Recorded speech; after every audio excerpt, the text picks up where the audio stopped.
Welcome to the Occult Rejects. We got a late one for you here, and we're live. We got a bunch of rejects with us tonight as well. Let's first start off with the Cosmic Peach herself. You all know who she is, Julia. What is going on, Julia? Thank you very much for joining us again. Can you please let everybody know where they can find all your amazing work? Thanks, Nick. I'm actually really excited for this one. I can already tell I'm going to learn a lot. Cosmic Peach podcast, wherever you listen to podcast. Official Occult Reject, whenever Nick will have me on. Oh, I'll have you on whenever you want, believe me. But yeah, no, I'm excited for this one. Thanks for having me. Of course, Julia, of course. And we got the Indigo Man himself, Ethan. What is going on, sir? Please let everybody know where they can find your amazing work and about your books, please. Well, thank you so much, Nick, for having me on, and everybody. Always excited to communicate and, like you said, learn. Always am fascinated with gematria, so looking forward to this. I'm on all the usual social media. Should be easy to find, and no fakes yet. And I have a few books on Amazon, and just finished an article on the Circumpunct, which is on Occult Research Institute. Check it out, and thanks everybody for having me. Of course, hell yeah, definitely go check out his stuff. And that other Mars guy himself, TJ. What is going on, sir? How are you? What's up? I'm doing all right here. Yeah, you can find me at Contemporary Problems with an underscore at the end on various platforms and all that. I'm mostly known for my memes, but I dabble in the podcasting and I know lots about gematria and stuff like that. That's even how I met our main guest here tonight and stuff, is through that. So I'm excited to have him on and bring him on, part of the crew. Hell yeah. Yeah, no, thank you. I really appreciate you suggesting somebody else. Even Cthulhu, when you brought him on. I thought that was great. So we got AJ tonight, which we're finally getting to the guests. We got AJ from Don't Lie, AJ Straight. Please, AJ, let everybody know what your deal is and where they can find all your amazing numbers work. Hey, Nick. Hopefully you guys can hear me okay. Really appreciate the opportunity. I'm very humbled and honored to be a part of the Reject crew. Ethan, good to see you. Julia, very nice to meet you both. Nick, I've been trying to catch up with some of your work. I haven't seen a ton on the subject of gematria. So hopefully there's some, just new tidbits I can share. But none of this is possible without TJ. So I just want to thank TJ for opening the door for me to come join you guys, hang out, and have some fun. Oh yeah, definitely. I'll be totally honest. Oh, sorry about that. I'll be totally honest with you. I think gematria shows that we probably have was TJ's name was in it. But yeah, my name's AJ, or that's my pen name rather for the books that I've written. I go by AJ Straight. I've written 10 books at this point on the subject. Really broke into the work of gematria, which is the Kabbalistic practice of coding letters into numbers. But it also includes date durations, birthdays, the zodiac, symbolism, colors. You'll learn along the way that it's amazing how much the world of news and sports and politics and science all intertwine all at the same time, right? And that includes entertainment and music and movies and TV shows. Think about how Netflix released the show called Conclave on Netflix, and then the Pope dies, and then now the conclave has to step in and elect a new Pope, right? I mean, I thought that was weird. And you know what the craziest thing is that I had even covered not too long ago the St. Gallen Mafia, only because that, I'll be totally honest, it started getting a little popular amongst the religious conspiracy community. I thought it was interesting, so I looked into it. But it's just weird how even that has all to do with them trying to put a Pope in. Which they thought was just Nick, died, you remember when I told you I thought it was weird that Hulu decided to put Angels and Demons on in April, the same month that the Pope died, and Angels and Demons is all about the Pope dying and the Illuminati and weird stuff. So it's like they purposely picked it, to drop in April, and then the Pope dies a couple weeks later. I just thought that was interesting too. Everything's on purpose. Yeah, it was like a way to condition us to, the Pope's gonna die. Okay. And a name like Hulu, right? Cthulhu. The Hulu is in Cthulhu. Wow, yeah, I didn't ever think about that. And not even gematria related, you guys. Just think about, this is the first American Pope, right? Just like you had Donald Trump, who came back and returned, right? He's born on Flag Day. And what happened right before they announced Pope Leo? Donald Trump posted an AI image of himself as the Pope. That was a little. Oh shit! Yeah, I was like, that's ballsy. He died at age 88. Shout out Benjamin Salinas in the comments. That matters because Trump equals 88, right? That's why part of his whole campaign is 888, right? So, examples for days, you guys. That there is a very strong reason why gematria was not taught to us growing up. They taught us the ABC song. Maybe even told you that A is the first letter, B is the second, but they never explained to you why that's so important and why that the language. The English language is the global language, right? People ask me a lot, but what about Chinese? What about, any other language? It still applies. However, yes, don't forget that English is the global language. Anywhere you go in the world, English is going to be the most, not necessarily the most commonly spoke, but it's the most spread around the world. You know what I mean? Yeah, something I do just want to add real quick, and it was probably one of the few shows that is actually about gematria a little bit that I covered myself. It was me and Lisa. Something, well, for one, we do use the alphanumeric system. So there you're already tying letters and numbers. I mean, something that we cover that I don't think most people would know, maybe you guys do, that a lot of older texts back in the day that were actually in different languages were translated due to gematria and using the alpha, using the numeric value and then switching it over. So you cannot say this shit isn't real. That's just my opinion. It's been I guess to open, just so people that are curious, what is gematria? Okay, gematria means geometry within language, right? So it's our language that overlaps with mathematics. And think about how whenever we as human beings first entered this planet or this plane or whatever this is that we're living in, numbers always existed.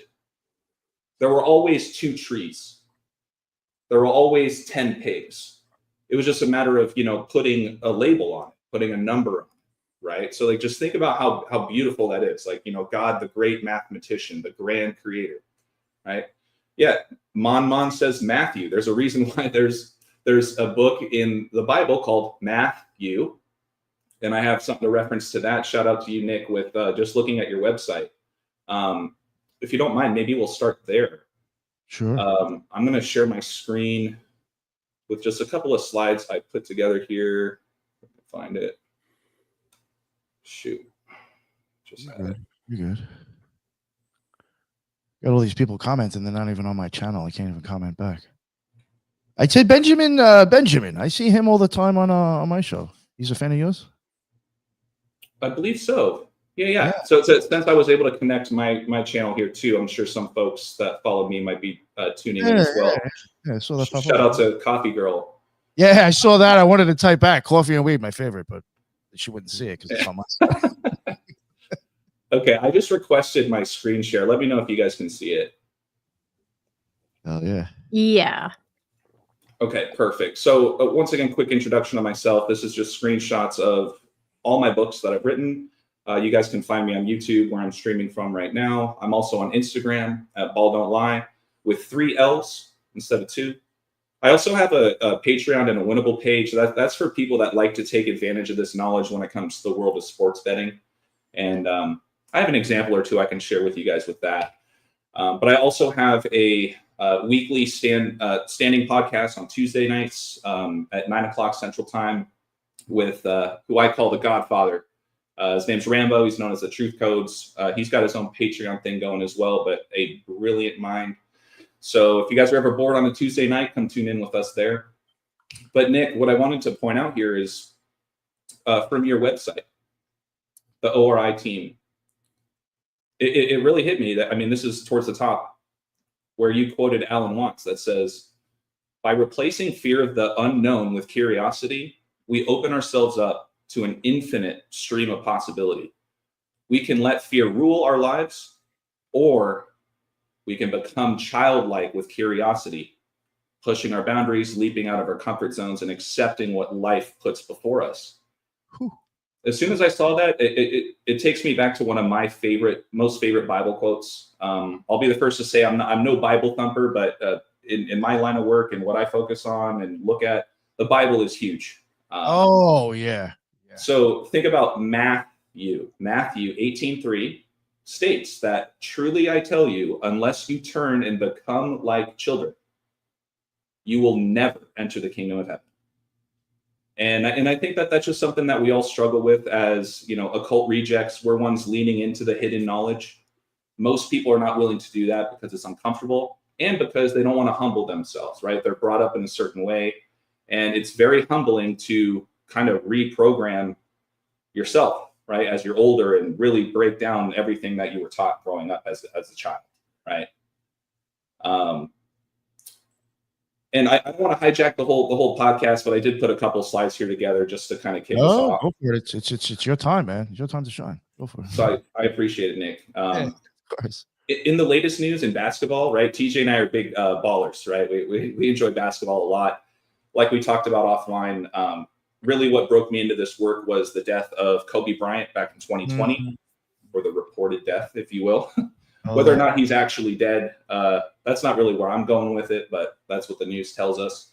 Yo, I'll tell you right now, and this is a spoiler for people, and I'm being serious. I actually do think within another year or two, I'm going to fake my death for a week and then come back and prove that it's possible. I'm dead serious. Just so I can prove to motherfuckers you can fake your death and still be alive. I'm with you. I'm dead Nick. serious because I know how you can do it, and I'm going to probably do it. Like literally, how many celebrities? Dead on the fucking new on the internet news at least. Right. Yeah. All right. Sorry, I just want to throw that out there. No, you're good. Just give me a heads up, Nick, so you don't scare the crap out of me. I think co-rejects will know, just nobody else will. Yeah.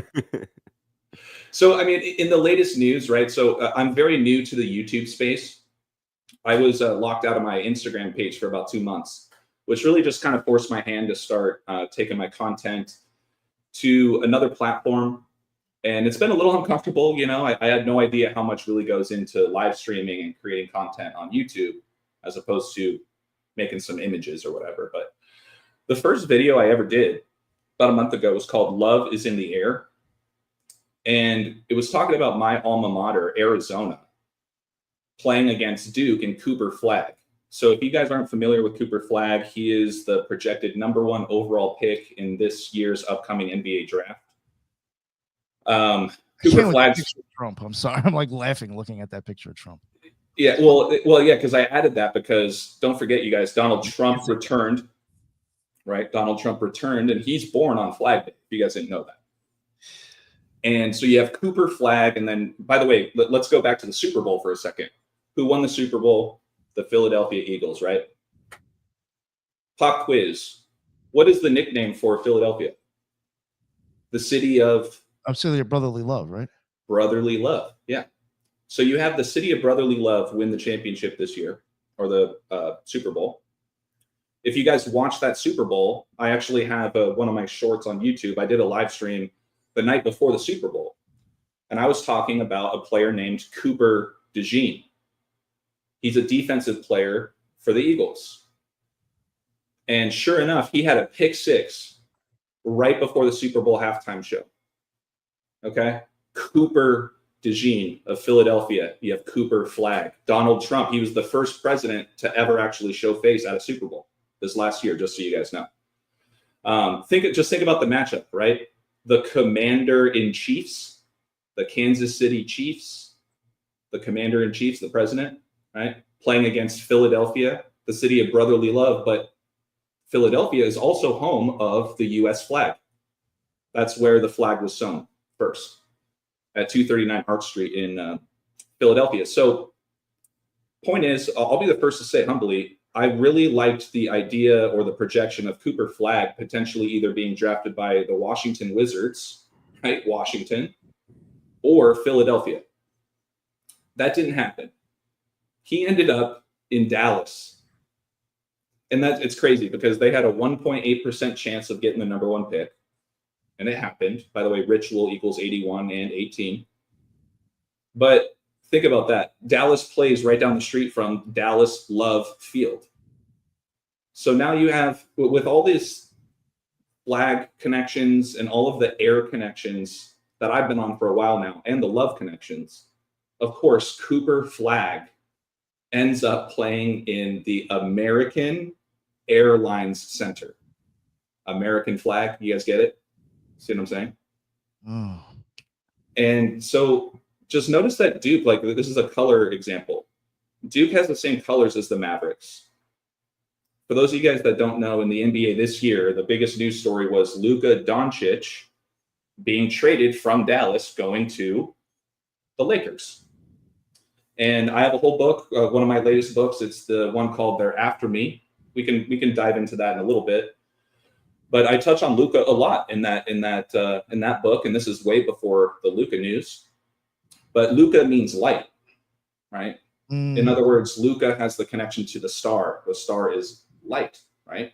So he was the star in Texas. Texas has the lone star on their flag, and he ends up going to Hollywood, which is what? The home base of Hollywood stars, right? And so this is another example of just how comical and how perfectly scripted this kind of stuff is. There's no chance, 1.8% chance that Dallas gets the #1 pick right after Luka Doncic leaves. And here is Cooper Flag wearing the same colors as the Mavericks. He's holding a burning trident with banners right above his head. And if you guys aren't aware, back on March 8th of this year, there was a story where the band Disturbed, TJ, I'm sure you remember this story. Disturbed was playing a heavy metal concert at the United Center, and that's in Chicago where the Bulls play. And they had flames that were shooting up as they were playing a song, and the banners started burning. And this is a month after, on Michael Jordan's 62nd birthday, there was an upside down plane crash on his birthday on runway 23, right in front of Air Canada, right? And I've done some stuff on that as well. But yesterday, the announcement took place on 26 and 17 date numerology. Flag equals 26 and 17. Ordinal is just A is 1, B is 2, C is 3. And reduction is the same thing, but anytime you get a double digit. 17, man.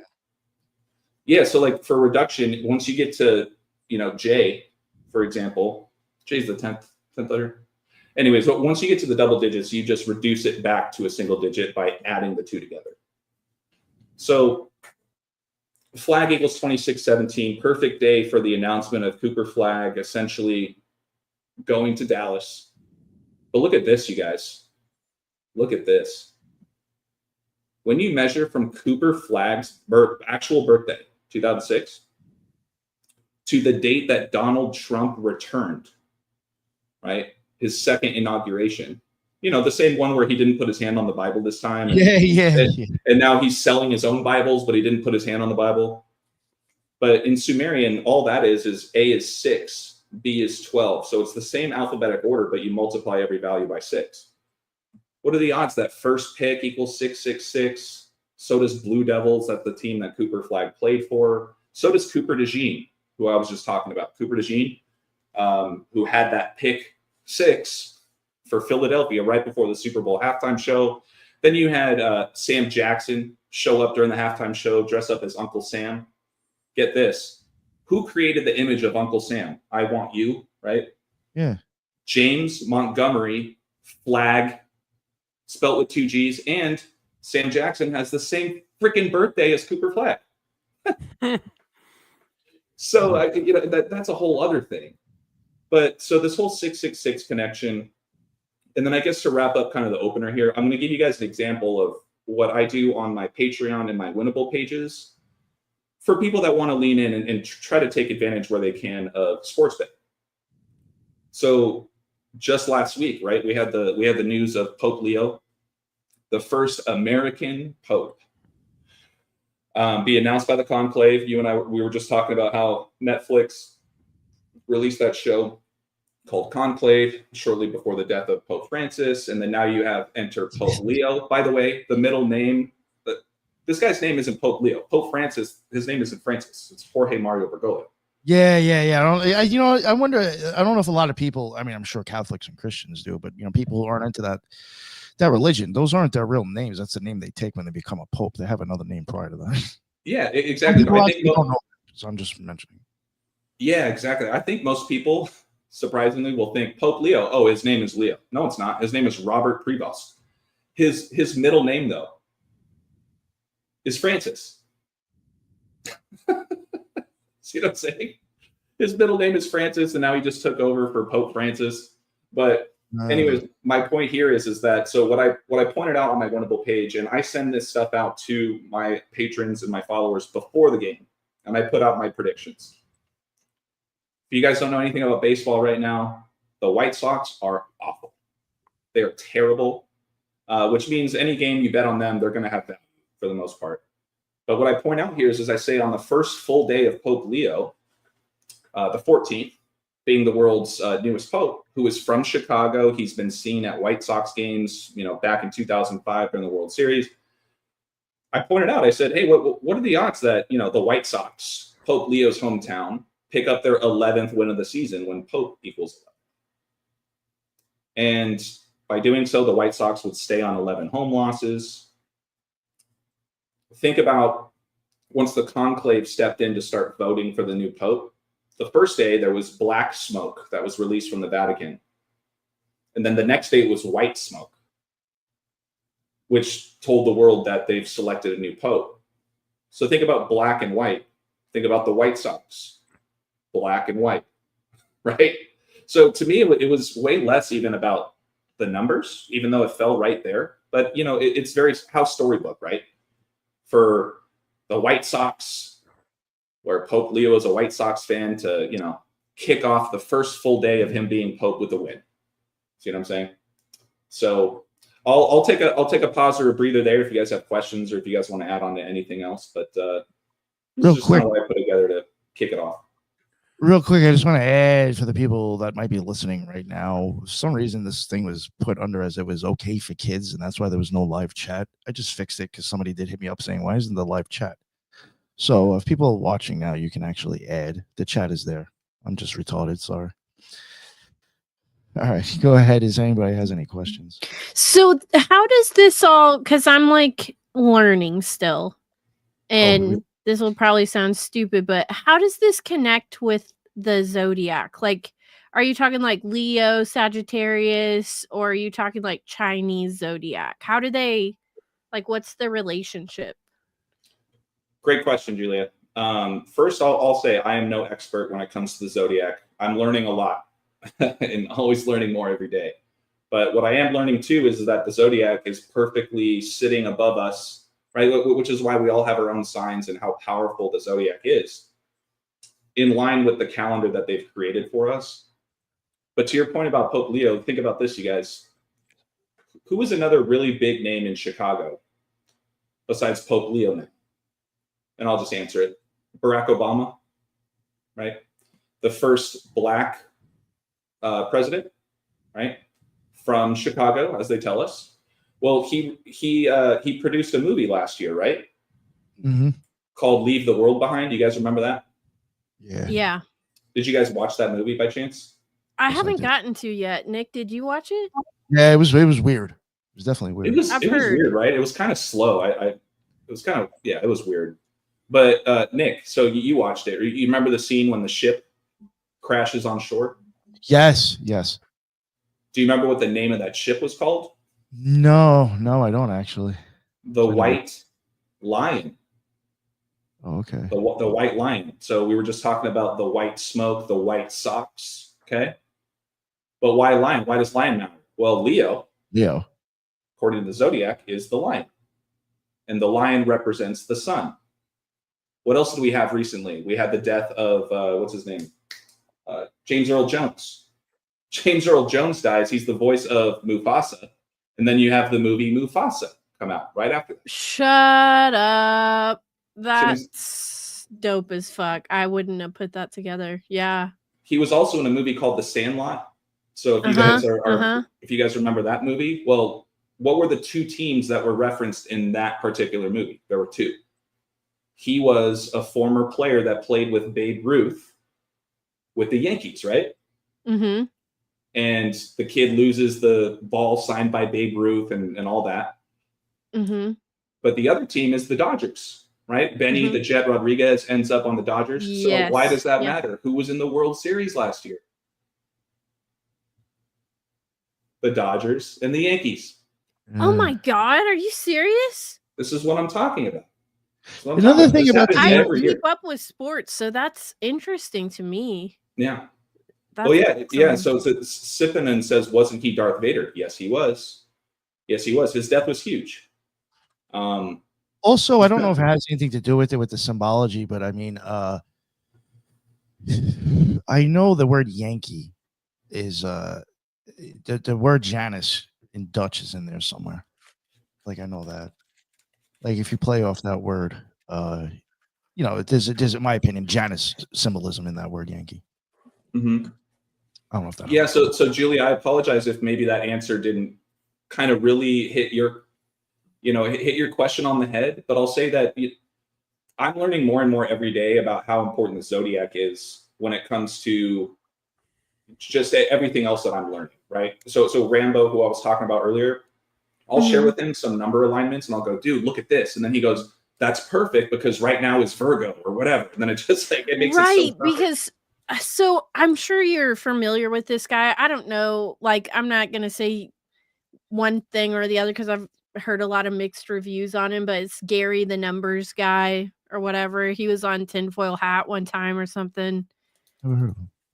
Yeah, he does this kind of stuff, but and like people make fun of him all the time, but he like makes predictions about sports based on he'll be like, this year's the year of the dragon. So if you're, a dog sign, you shouldn't buy property this year. And then he'll do like a bunch of stuff with numbers, and then he'll sometimes end up actually being pretty fucking creepily accurate. But it makes me wonder because he'll do this thing where he'll like take people's names and then he'll like reduce it down to like a one basic number, like an 8 or an 11 or something like that. And he can make life predictions for you based off of whatever your life path is for that number. I mean, is this like the same kind of thing or is it totally separate? That's like numerology. So that's like that's like, and gematria is almost like a sub niche of numerology. There's still, it's all just numerology involved in that as well. Very, very well said, TJ. Yeah. So numerology is strictly numbers. Gematria is that overlap, right? It's geometry within language.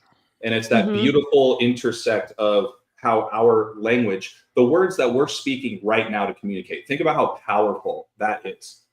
Like for real. For us to express and exchange ideas through words. I mean, just sit in that for a second. Right? The whole sticks and stones may break my bones, but words will never hurt me. I think they taught us that for a reason, to really kind of dilute how important our language is. It really is.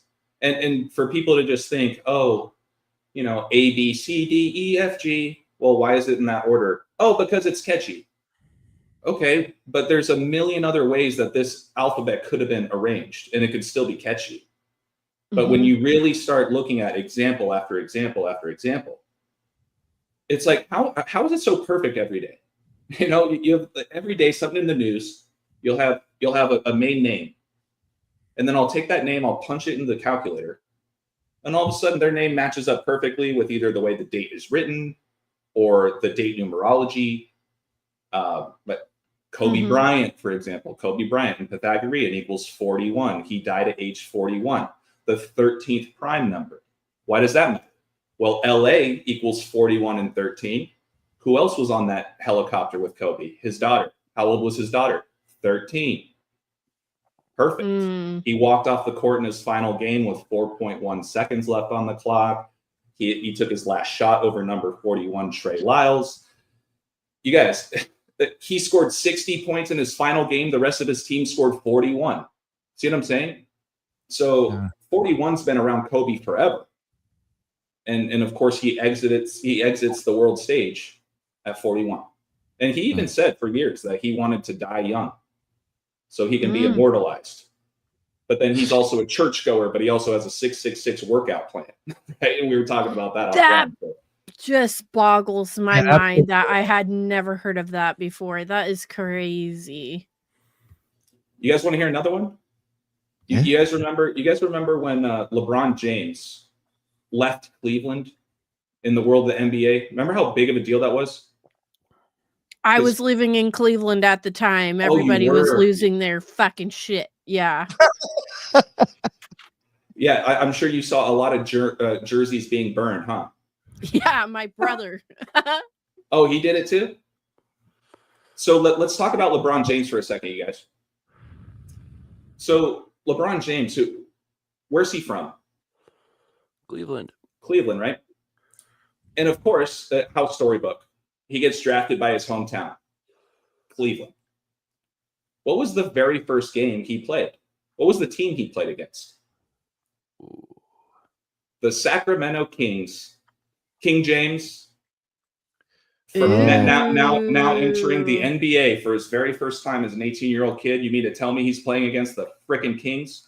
Come on. Out of 29 other teams, of course he plays against the Kings, right?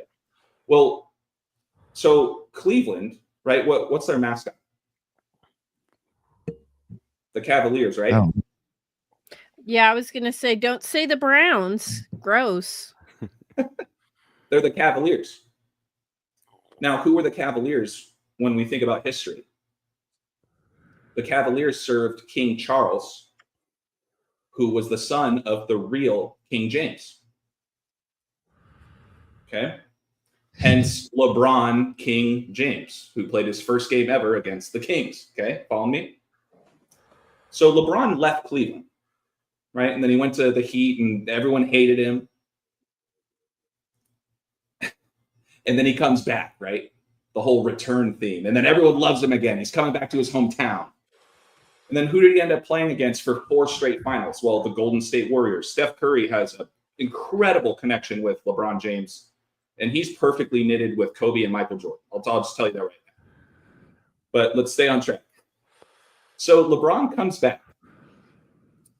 And he ends up winning a championship for the Cleveland Cavaliers, right?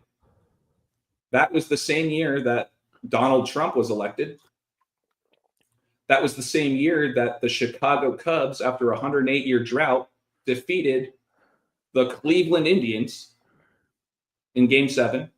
But once again, let's stay focused. LeBron James, in that particular NBA Finals, they were down 3-1. I mean, like in the series, you got to win 4 games, right? They were down 3-1. Their next loss, they're out. They're over. They lose the championship. That was against the Warriors, who were 73-9 in the regular season. That's never happened before. Okay, I mean, they didn't even lose 10 games all season, and they have a 3-1 lead with LeBron against LeBron. What happened? Storybook. LeBron ends up winning the next 3 games. Okay, but here's the kicker. Here's the mic drop. Game 7. Game 7 was, what was it? June 19th, 2016. Nick, you can pull this up or show if you want or whatever, if we don't have to. But what are the odds that that is the real King James's birthday? Shut up. June 19th, LeBron James comes back down 3-1 to beat the Warriors, playing for the Cavaliers, and he comes back and wins on the real King James's birthday. Yes, that is June. Shut the fuck. I also They want changed to it point. Juneteenth. What? That's Also want to Juneteenth. point It out still that goes back to a white guy, doesn't it? what's Fuck. what's extra crazy about that in the NBA, that's only happened like where a team in the playoffs has come back from down 3-1 has only happened like 2 or 3 times. Like it never happens in sports for Well, a team in to come back. TJ, I don't think it's ever happened, at least in the finals, right? No. I think that was the first time ever in the finals, like the championship series. But yeah, to your point, Teach, absolutely. I mean, it just impossible. If these games were real, there's no way that would have happened. But if you look ahead and you understand how, history does overlap with all of this stuff, and LeBron ain't no Joe Schmo. Everyone at least has heard his name.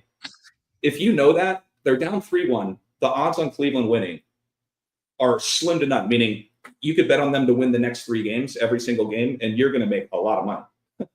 And then when you find out, you go, oh my God, you guys, Game 7 is on the real King James's birthday. Are you kidding me? You're going to tell me that that's not going to happen? See what I'm saying? That was one of the most mind-blowing That is examples I've ever wild. seen. Yeah. Literally wild. That is so fucked. And I should he start mentioned- keeping like an eye on these birth dates of all these old occultists Oh, that yeah. get covered. Too. Like I always Sweet. cover their birth dates and their deaths, but I don't keep it like on hand. I should start paying attention to this shit. Nick, do Speaking you of- know the founding date of the Illuminati, the Bavarian Illuminati? Oh, isn't that like 17 somethings in the 17th or some shit like November. Well, it's 1776, but it's May 1st. that? Oh, And that's funny. And that's funny because that's Gianna Bryant's birthday. So it's Kobe Bryant's daughter who died with him. She has the same birthday as the Illuminati. What a quinky dink. You know what I mean? I can go on forever about this stuff. Yes, that's a thing that like I think we've even like wondered. And I know this maybe makes it a little bit more conspiratorial, and it even makes I guess this whole number thing is a little bit more woo woo. But like we've even wondered before, like especially with birthdays. Do you think it's ever possible that these people like maybe like kind of maybe weren't really born on that day? Would you kind of say like a day or two later? I think it's 100%. 100%. I think Or it's the maybe they get opposite. like C-sections on certain days Yes, to make no, sure it's- the child is born. That's what I think. I think it's the opposite, where I think it's no, they're doing sex rituals, trying to land it on a certain day. Well, and what I'll tell you this too. So, Nick, you were asking about Carl Weathers really quick. So I wrote a book called The Hand, and that was right before last year's Super Bowl. How Carl Weathers died, and for me, it tied everything into Happy Gilmore. Because when I think of Carl Weathers, I think of him playing Chubbs Peterson in Happy Gilmore. And then sure enough, Bob Barker died. He was also in that movie. I released this book. I do a live stream. And then 3 days later, they announced the death of Joe Lafferty, another actor of that movie. And then they announced that they're making a Happy Gilmore too, including Travis Kelce, who I wrote about in that book as well. But I love that movie, by the way. It's like one of my faves. yeah, well, in Carl Weathers, he actually played in the NFL. He was a Raider, and last year's Super Bowl was in Raiders Stadium. So, I don't want to get off topic, but these deaths that happen are all they're all intertwined. But I guess to answer your question, Nick, when I wrote that book about Carl Weathers, they said that he died on February 1st. And then when I went back to revisit some things, literally 2 weeks ago, I saw that they changed it to February 2nd. I have the screenshots and everything showing that it was April 1st, but now they're telling you it's April 2nd. Think about Travis Scott. Remember the Travis Scott Astro World tragedy? What happened exactly 1 year later to the day? The Astros win the freaking World Series on the 1 year anniversary of the Astro World Travis Scott tragedy. But they changed his birthday a whole year. They used to say it was like 92, then they just moved it back a whole year. So you take all of that with a grain of salt. I mean, did LeBron James was he actually born on December 30th? Doubtful. You know what I mean? I just feel like, they put these numbers in place to stamp on them to fulfill the rituals. But if So I may, have- if I may, No, you go ahead. Go ahead. Thank you. I wanted to point out that the Eastern Taoists and Buddhists also have the child mind approach as a kind of really important philosophy in kind of looking at things in an unbiased manner. And I love using the comparative often with the East and West or any number of numerological things. And I think using whether it be Western or Chinese astrology, kind of putting it alongside with the gematria findings, you can consider that a comparative system as well.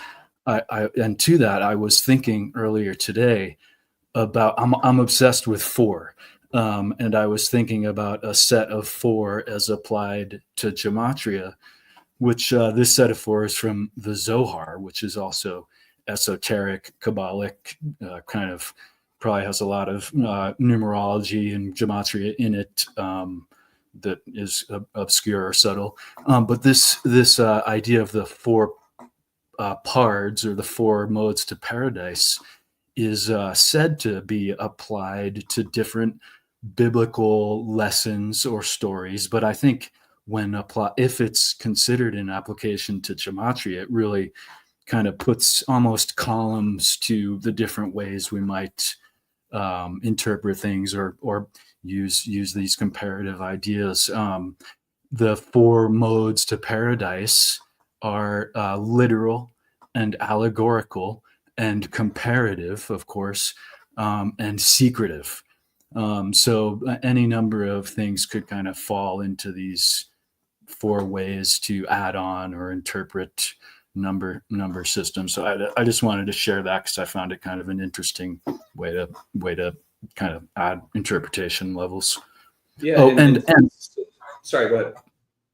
No. I just had a question that was maybe irrelevant and different pertaining to your book cover. So maybe go ahead. Tell me. Oh no, I was just going to piggyback on 4. Right, we talked about this offline right before we jumped on the live about how 4 is heavily associated with the word death, right, in Mandarin. And so shout out to Sipanon for putting that in the comments. Right, we were just talking about that. That's why Kobe Bryant dropped to number 4 in all-time scoring, being passed by LeBron James wearing a Lakers jersey, doing so in Philadelphia, where Kobe Bryant is reportedly from, the night before he died. Think about that. The number 4, right? He dropped to number 4. It's kind of like unlucky 13 out here, right? At least in the US, how people don't talk about the 13th floor. It's the same idea with the number 4, especially in the Mandarin culture. 4 is heavily associated with death. And 13 is 4, right? There you go. Exactly. And then you can climb it back up 41, 4-1, the 13th prime, break it down to 4, right? I think there is definitely many parts of China and other Asian countries that they skip the 4th floor, just like many Western buildings skip the 13th floor, like you were saying. Let me, yeah, sorry, go ahead. No, well, I was just going to add that it is symbolic of death, I think, because it's symbolic of completion too, right? And that's a big part of the 4 as well. Just wanted to add on that. No, absolutely. Hey Nick, I just had an idea. If you don't mind, I'm going to share my screen. Since we're talking about the number 4, and Julia, I think you'll get a kick out of this. Let me know that you guys can see my screen. Can you guys see it? Yes. Yes. Okay, we're at the Gematrinator. So check this out. When we talk about the number 4, notice that execution equals 44. Pythagorean. So that's just breaking down every double-digit value of a letter into a single digit by adding them together. So you have execution that equals 44. What else equals 44? Shooting. Same cipher. Right? What else we got? Military. 44. Ooh, that's a good one. Oh, geez. Fucking military. Actually, you know what I need to do? I'm going to pull up my book, Fool's Gold. Right, Nick, I know you're interested in talking a little bit more about like the Nuggets and the Joker, but look at this. Oh my God, you guys are going to love this. I was going to say you should type in KILL. Oh, yeah. Yeah, exactly. Here. Kill, 44. Perfect. 17. Yeah, and 17. By the way, just so you guys know, every single month, there's always a date that has this exact date numerology. 44, 17, 64, and 28. This actually had the date numerology last year in July was the date of the Donald Trump, him getting shot in the ear. It was on the kill date numerology of this. What? Yeah. That is weird. Shut up. Hold on. We're He's going to got the 8s and the 2s in his text too. You know what's funny? We're live right now at 44 minutes, so this is perfect. So let me get oh shoot, there we go. And even kind of connecting to the Joker too, Heath Ledger's birthday is April 4th, 4/4. That it is. TJ, you already beat me to it. So check this out. Sorry. Check this out. Can you guys see it? I don't see anything. Oh wait, Sorry. hang on. Yep, now I got it. There we go. Yeah. So look at this. So let's talk. Okay, so this is from my book called Fool's Gold, and I wrote this right after the Nuggets won the championship back in 2013. We were talking about how that happened right after the release date of the movie The Joker. Just so you guys know, think about this. explosive Joker sequel scene to be filmed outside of Trump grand jury courthouse. This was back when he was, being tried for, all the money scandal stuff. Don't forget that Donald Trump called himself Batman multiple times on a helicopter. Don't forget that he. Sorry, real quick. I want to bring this up because now maybe this is something where I've been going on. I'm like, what the fuck is the point of him always mentioning Gus Bilirakis? He did it last time when he was running, and he did it this time since he's been elected. He mentions Gus Bilirakis, and when you look him up, we covered him on our Justice series. That guy got disqualified for running one time because his opponent found out he used his fucking campaign money to pay his Royal Order of the Jester dues with it, and he got disqualified. The guy was just looking for an easy way to beat his opponent. And this guy has twice now, since he's been president, has made sure he points out, thanks, and tells the guy to stand up. Gus Bilirakis. He is in the Royal Order of the Jesters. No, he isn't. Yes, he is. Oh my God. They're also he's also a Jesuit. Trump went to Jesuit educated Fordham. Joe Biden, he's from Jesuit, Pennsylvania. But speaking of Joe Biden, think about this in the Batman connections. You guys know that Joe Biden's middle name is Robin Et. Is it? Yeah, Robinette. His middle name's Robinette. So think about that. The Batman Robin connections there. Yeah. And it's like, of course, he would be the little bitch boy, Yeah, he was childlike. That's the childlike version. Yeah, he likes to sniff them too. Well, and here's what I wrote here, you guys. Look, I said Batman and Robin, right? Think about that. I said, despite calling himself Batman, Donald Trump has also been commonly referred to and depicted as the Joker, right? Particularly by his critics, where the latest Joker movie was released during his presidency. So there was a lot of news back at that time when this movie released. Trump screamed Joker at the White House and he liked it. He defends the immigration ban as the Joker is coming out, all that stuff, They've really depicted him as Batman and the Joker several times. And the Joker equals 92. Joe Biden's birthday numerology is 92. There you go. Yeah. There you go. But let's go back to the. Sorry, go ahead, Teach. Because I did a whole presentation on the Joker enigma kind of thing, and it traces back to the Joker card, traces back to a game called Euchre. And the wild card in the game Euchre was called the Trump card. So it's all connected to that. And the same week before Trump got elected, a sports commentator named Bob Euchre died, who was a very well-known sports commentator kind of thing. So they're putting it in our face if we know where to look for kind of thing. Yeah, truth truly is stranger than fiction, you guys. When you guys lean into stuff like this and you guys really start paying attention. I mean, TJ, you remember that stabbing story in the heart, the brothers in Texas? It was Carmelo Anthony was this guy who stabbed this other high schooler on the track. Did you see that? And then the same day, Carmelo Anthony of the NBA gets inducted in the NBA Hall of Fame. Are you serious? It really is stranger than fiction. But let's get back to this 44 thing here really quick. Julia, I think you're going to really like this. So we were talking about how at the end of the Joker movie, spoiler alert, if you guys haven't seen the first Joker and plan on it, hit the mute button. But at the very end of the movie, the Joker shoots, I think his name was Murray Franklin, played by Robert De Niro. De Niro. Dinero is money, right? But so the whole Murray Joker thing, think about Joaquin Phoenix, right? Anyways, let me get to the 44s. Look at this. So Nikola Jokic, aka the Joker, this guy right here, his birthday is exactly 44 days before Heath Ledger's birthday, who played the Joker in The Dark Knight. And Heath Ledger, Nick, I think he's, or maybe it was you, TJ, just pointing out that Heath Ledger was born on April 4th, 4/4. So look at this. Oh, fuck. Yeah. So look at this. Heath Ledger born or date of birth 4/4. You measure from Nikola Joker Jokic's birthday, it's 44 days. And look at the 44s, you guys. Kill, mass shooter, firearms, shooting, military, execution, assault rifle, spiritual 440, bullets 44, At large 44, snipers 44. You guys.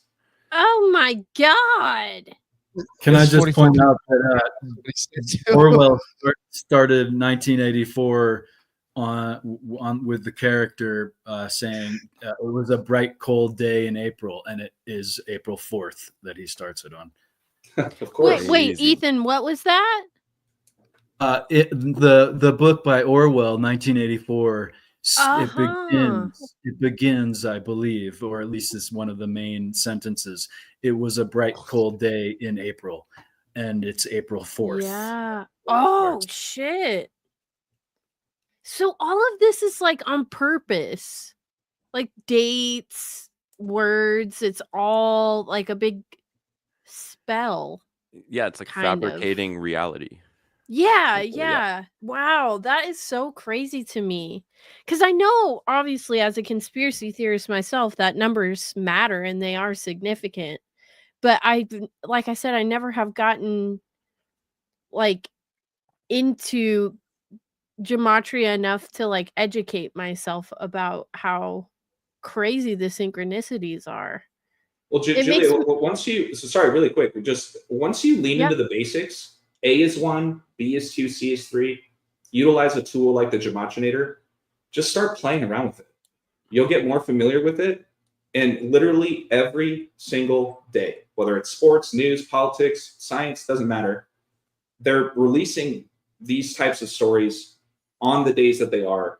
They're putting names in there on these days for reasons, you know? And they know that they're going to be social media trends. They know that they're going to be pumped out and stuff. I noticed they'll know that something like might go viral the next day. I noticed that they do that kind of thing so that they get everybody talking about it the day after, because it's like kind of shocking news and stuff. Mhm. So it's very orchestrated. Yeah, it's crazy. Purposeful. Yeah. Well, so I think I asked Nick about this before. I asked our friend Sean McCann several times about this, but I kept finding that a lot of plane crashes went down throughout history, or just major tragedies in general, in association with the number 8. So I don't know if you could kind of enlighten me on what that could mean, but I've hit up a couple people asking them why the number 8 would be so significant, because it was either it happened on an 8 day or it happened in August, and the 8 just kept coming up over and over again in my research, and I would say, what the fuck is going on with the 8? Because I feel like it just keeps popping up for me. And going all the way back to like Jack the Ripper, it was 1888. He started on August 8th, was the first victim. And I was like, why does every time I do research, crazy shit pops up with all these 8s? So I don't know, kind if of you answer that guys short form a little bit. 8 is a number Yeah. for Saturn, and there's a lot of Saturn worship. Oh Simply shit. put. And then I think that sums it up. Like, short story is that it has to do with Saturn a lot, and Saturn has to do with death and cycles and that Mhm. whole thing. So This is kind of what I was going Yeah. to ask you about your covers too, and I was going to say too, it's 4 pair, right? 8 is 4 pairs. But with your book covers, I noticed there's at least 3 8s on your. If I'm projecting because of my fascination with 8, but I noticed you had a lot of 8s on your book covers. Yeah, especially with my Kobe books, right? So Julia, and by the way, Nick, I tried to share my screen. I'm just pivoting over to. No, you're good. My book called Forever Young. This is because Kobe Bryant said he wanted to die young because he wanted to be immortalized. But just think about to kind of piggyback off of what TJ was saying, just think about how the 8 represents the snake and the whole symbolism of the snake eating itself, essentially. Right. And then the infinity symbol. exactly. Yeah. It's a huge symbolic number, but very much so with Kobe Bryant. You know what's funny is just 2 days ago, I had a buddy of mine point out to me a clip of Kobe before he was even drafted back in the day, and they were asking him why he likes the number 8. And he said he was at some camp and he was given the number 143. So like in these recruitment camps, they'll just stamp a big number on you and you go play, and then recruiters will write your number down. He goes on to talk about how he was number 143 and how if you add those together, it comes out to 8, right? Mm-hmm. And what's really interesting is that Kobe Bryant's birthday is August 24th. Dude, I'm telling you. Sorry, August 23rd, right? 8/23. What are the odds that 823 is the 143rd prime number? You see what I'm saying? So he was strictly talking about the number 143, and then when you start understanding this world of numbers and letters, and you see that 823, Kobe's birthday, is the 143rd prime number. That's exactly why he was talking about that number. Yeah. It was decades ago. So you know what I'm saying? That this isn't brand new information. Oh, no, you don't have to tell me. I get it. They're always using the 8 for something. I started thinking that it had to be something to do with Leo because August is Leo, and then maybe that's, like I was saying before, the weird like zodiac and number connection is the 8 in the Leo thing. Well, Leo could have been in a certain house at that time. You could be right. Right, something like that, Absolutely. Somebody that I'm curious if you've ever looked into as well would be John Denver, because that guy has 3s surrounding his entire life. He died in a plane crash, supposedly, and he's my Kobe. I don't know if you've ever looked into him in any detail, but he's definitely my Kobe, and he's got some crazy numbers that follow him all throughout his life, 3 in particular. So, Julia, I'm about to blow your freaking mind right now. Shut up. Okay. Are you ready for this? No. I don't think you're ready for this. I don't think I am. Oh my god. You're the one that brought up John Denver. My live stream, I did, it was either yesterday or the week before. With Rambo, right? The weekly live I do on my YouTube now. Going back to sports. Okay. In the MLB, Ethan, TJ, Nick, let me know if you guys remember this story. There's 2 stories, actually. John Denver, okay? There was a story about John Elway. Does anybody here remember this story about John Elway very recently? No. No? That's okay. That's okay. I just want to make sure if there's anybody that is aware. Let me do this really quick. But he did play for the Denver Broncos, in case people didn't know that. Yeah, no, that's exactly why I'm bringing it up. So John Elway is John Denver. There is no bigger name in the world of sports when it comes to Denver than John Elway. Okay? John Denver, John Elway. What I'm going to do is really quick, just for viewers. Sorry, Nick, I know I'm relying on you to give me the access here. Oh, here we go. Yeah, but you guys can see my screen, right? Yes. Yeah, we can see now. Okay, so all I did was search John Elway news. For those that aren't aware, here's what happened very recently. This is 2 weeks old. Recent news regarding John Elway includes the tragic death of his agent and business partner, Jeff Spurbeck, in a golf cart accident on April 26th. So John Elway was apparently on a golf course with his agent. John Elway was driving. There were some other people on the cart as well. And the cart flipped. And the agent, Jeff Spurbeck, died. Okay. So he didn't die. Supposedly. Exactly. Not one picture. Died in a golf cart accident? Yeah. Oh. He busted him upside the head with a club and buried his body somewhere near the fucking.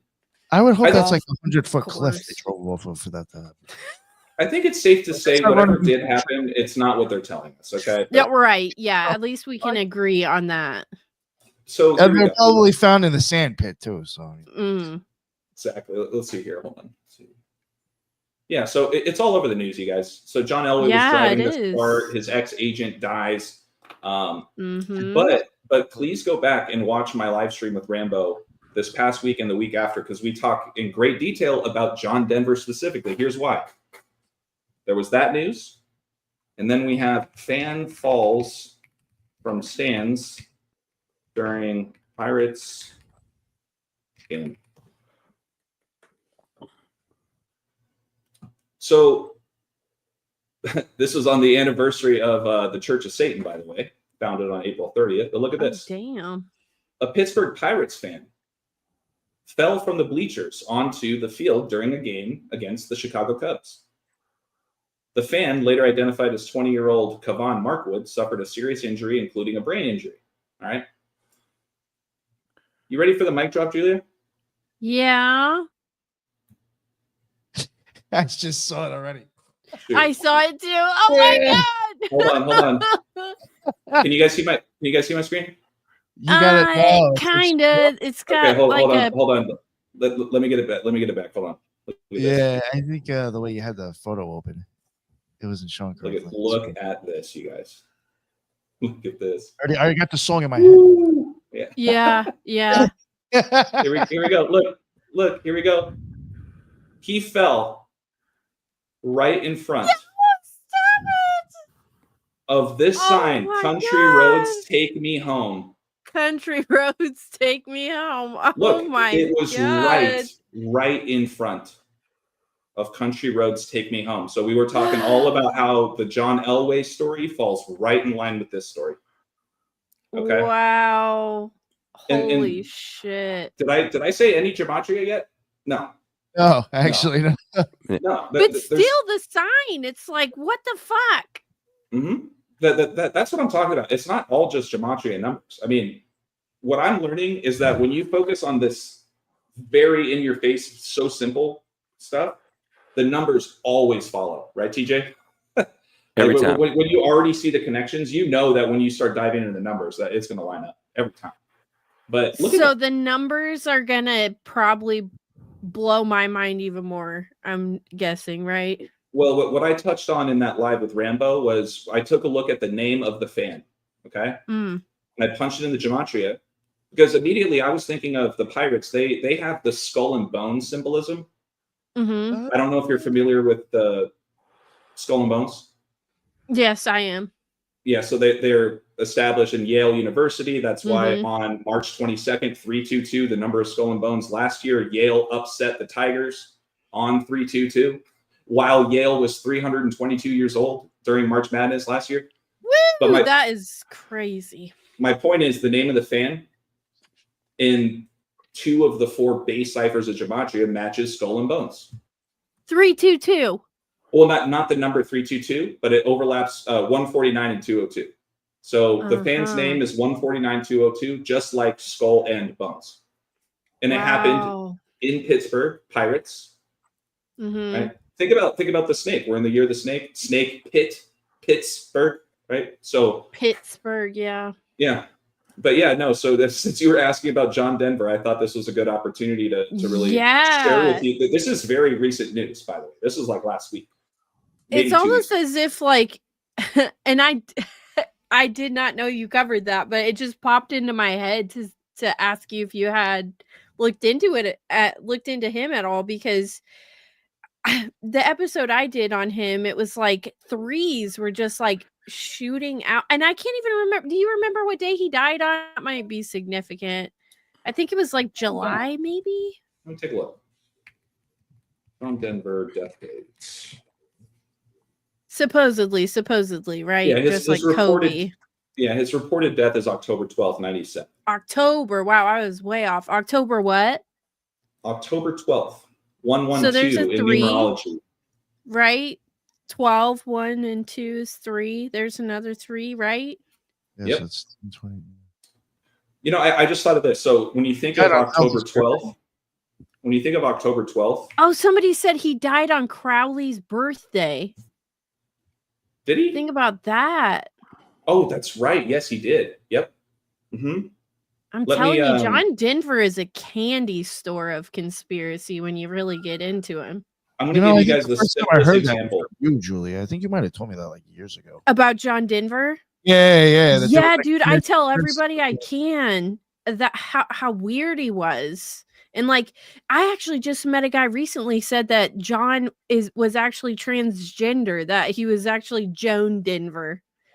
And that's why he could never have kids with his wife, and he had such a high-pitched voice and such feminine features because he was a tranny.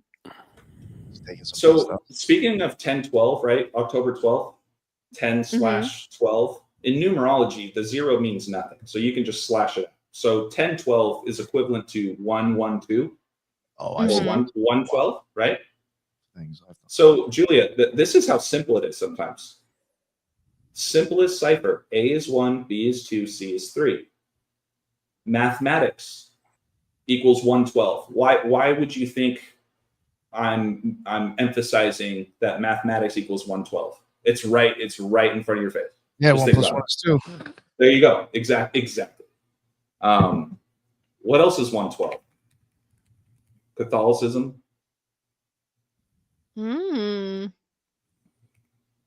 Judaism, I think, is in reverse. Why does it say satanic at the bottom with like some weird? Yeah, no. It's So a that cipher. was a different cipher I had open. So it's it was kind of a default there. But yeah, look. Oh yeah, look at that. Judaism 322, skull and bones. We were just talking about it. Oh God. But it's also 112. Satanic 322. Yep. Scary. Yeah, it's occult knowledge, right? There's a reason why they're keeping this from us. But man, am I having fun sharing this with you guys? I mean, I'm learning a lot. That's another thing I do want to mention real quick before we go on to something else. I'm not trying to wrap it up. I just wanted to mention this, and I wanted to say it earlier. And again, you're even saying they're keeping occulted knowledge from us. You know, gematria.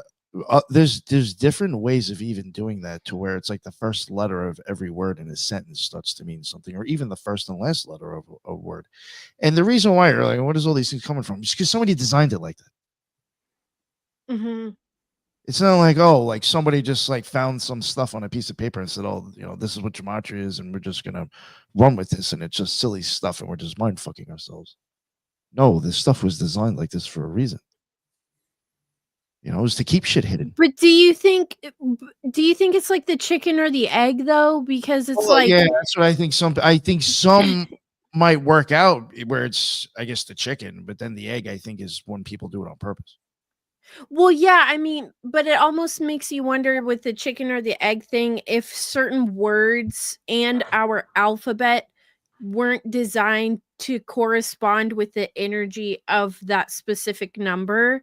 So that when we speak the words English, they actually produce some type of vibration that affects the physical world, you know? I probably thought that about the English language. He thought it was magical. He thought it was magical. Yeah. Like even the word magical, like if you looked it up, like what would it be? Like what's the energy behind it? Like to me, that's where my mind is going, is like everything we say is some kind of like, that's why the Bible says like, don't speak it into existence. And I say that all the time. Like I said, oh, I feel like I'm getting sick. It's like, oh, don't speak that into existence, because your words literally can bring things about into the physical world. So I don't know. I find it extremely fascinating. With the English language, there's way more words in English than any other language. Like substantially, like more than double any other language kind of thing. There's way more words. I've heard that. Nick, yeah. I just wanted to share this. So where does Kabbalah come from? It stems from Jewish mysticism. Okay, where in the Sefer Yetzirah, it's also known as the Book of Formation, one of the opening paragraphs of the Sefer Yetzirah says, God created the world using numbers, letters, and words. Numbers, letters, and codes? And words. And words. Yep. And that was something I was going to mention too. When we, I know Lisa had even noticed this, when we were covering true crime a bunch with just a lot of stuff with gematria. There was a couple of cases that we covered with true crime, and for some of the weirdest thing is that you start getting the same numbers popping up. Well, fuck yeah! I thought it was just really weird how, like, I think it was kind of what you were saying, Julia, and you know, even I think Ball was saying, AJ. I do think there's like sometimes it's almost just like that's like the mathematics that's going to bring on what just happened, and that's why I'm saying numbers with horrific crimes and killings. And think about the Bible. Creation. God spoke. Yeah, I was going to say God that. was the Word, and the Word was God. See, Mhm, like the word is attached to God in the opening of the Bible. And God spoke the world into existence. Kind of like what you were saying, Julia, about there is power in our words and us actually speaking and being positive and speaking affirmations and speaking things into existence, like but doing it in speaking a good way. life. Yeah. Yeah. Yeah. Mhm. So I know you were saying, oh, creepy, yeah. There's a lot of really creepy shit with this kind of stuff. But like Mhm. what I If it's- really appreciate about Nick and TJ and just kind of the way you guys go about things, I so lean into it because it's like there is light in the darkness. And in a way, you Mhm. gotta like have fun with it. But more people are just like, no, that's Satan's juju, it's bad, this and that. It's like it doesn't have to be that way. May I ask? agree. Yeah. May I ask on a related topic on the Word of God and so forth? Maybe you guys have TJ and AJ. Maybe you guys have both explored this before. I just looked it up. I think the Hebrew gematria of this word tetragrammaton. It said it was 26, and then you said April 26, and I was like, oh, what? There's that 26. But I wanted to see what you guys explored with or found with the tetragrammaton, maybe in English, maybe in Hebrew, whichever. I just Well, want to see. Ethan, all I will add to that, there's a lot to be said about the tetragrammaton, but you mentioned 26, right? God, simplest cipher, G plus O plus D equals 26, simplest cipher. Okay. There's a reason why when we talk about our English alphabet, how many letters are in our alphabet? 26. 26. Is How that many bones are in the body? How many bones are in the body? 206. But would you add those together and take it down to the 8? You could, yeah, you could, absolutely. Okay, because I Absolutely. was gonna say sometimes I like to do that, like get down to the smallest number, Goes and I back to feel the like that infinity, right? the fucking 8 pops back up when you do Mhm. that. Yeah. There's And a lot of that with Kobe like Bryant. with Kobe Bryant. He died on what? The 26th day of the year. Bryant Right. equals 1, 2, 26. 6, Jordan equals 26. Yeah, the 26 is huge when it comes to God and creation. And I feel in a way the reason why they're keeping all this from us is because in ways, especially when it comes to news and sports and everything else that's occupying the mind's eye of the masses, they're playing God over our lives. See what I'm saying? Like they're doing it every day. But yeah. There is a true crime case, Nick. I know you'll be familiar with this one that uses 26 a lot. And that's John Benet Ramsey. And I've talked to you about my theories with John Benet as from a conspiratorial realm. And there's a lot of 26 in there. So I do feel like they use these numbers on purpose to it's almost like it has to happen on this day because of what it means, like why it's significant. I agree with that. I honestly wonder what her name would be because she's got a weird name. And I've always said I never understood why her mom named her that. John Benet. I know it's supposed to be like after her dad or something like that, but it's such a unique name, you know? Like, I wonder if her name equals the same as sacrifice or something like that. Wouldn't surprise me. I mean, think too about just different news stories.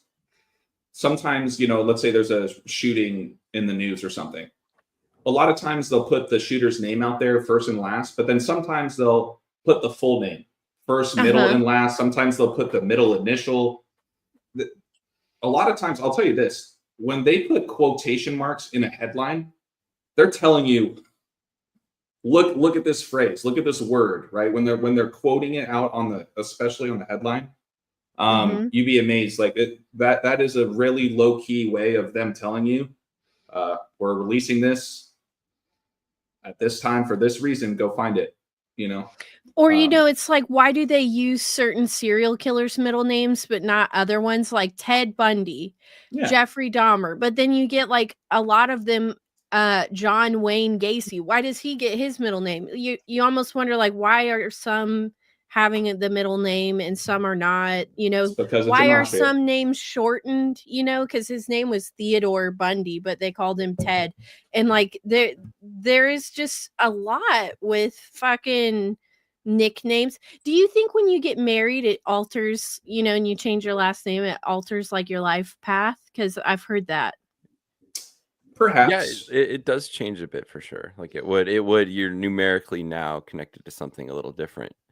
And then like it's in this kind of field, it's like, is this of God? Is this holy? Is this a synchronicity? Or is this like a rigged thing? For me, my full name equals 187. I'm born on the 187th day of the year. Beautiful. Right? Like, Beautiful. and then That's so it's like, wild, and that yeah. number shows up a ton in my life and stuff. It's crazy. Yo, the shit that comes up when I run my name is I don't even want to fucking talk about it. It's actually Are you a Well, serial killer, Nick? I fucking knew it. no, but the occult shit is just like fucking off the hook.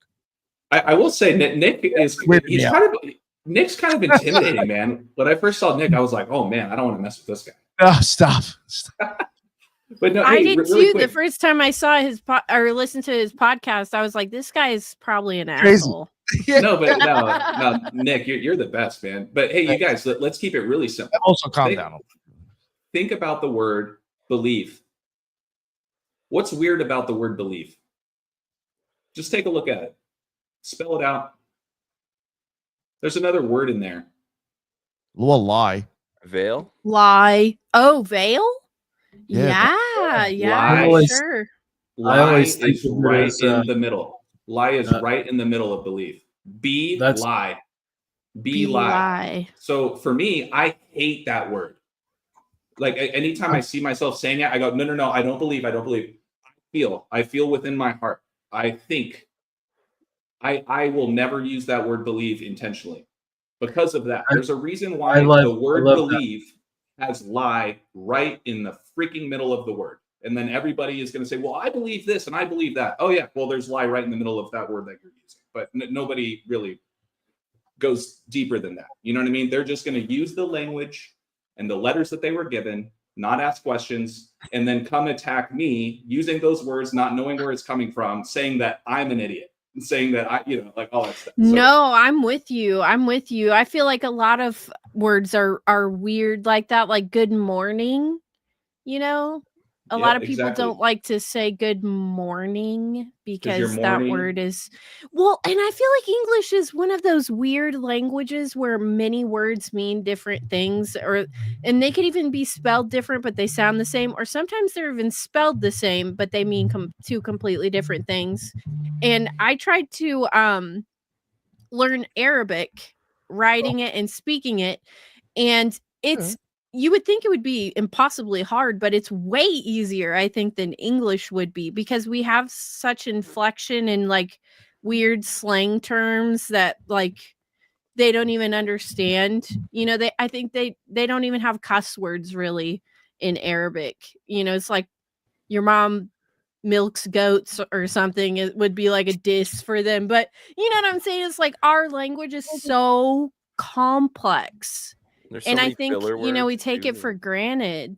Hey guys, really quick, I got to step out for like 2 minutes. I'll be right back. Sure. Okay. Yeah. All right. There we go. I wanted to point out about the word belief. I love his breakdown of it.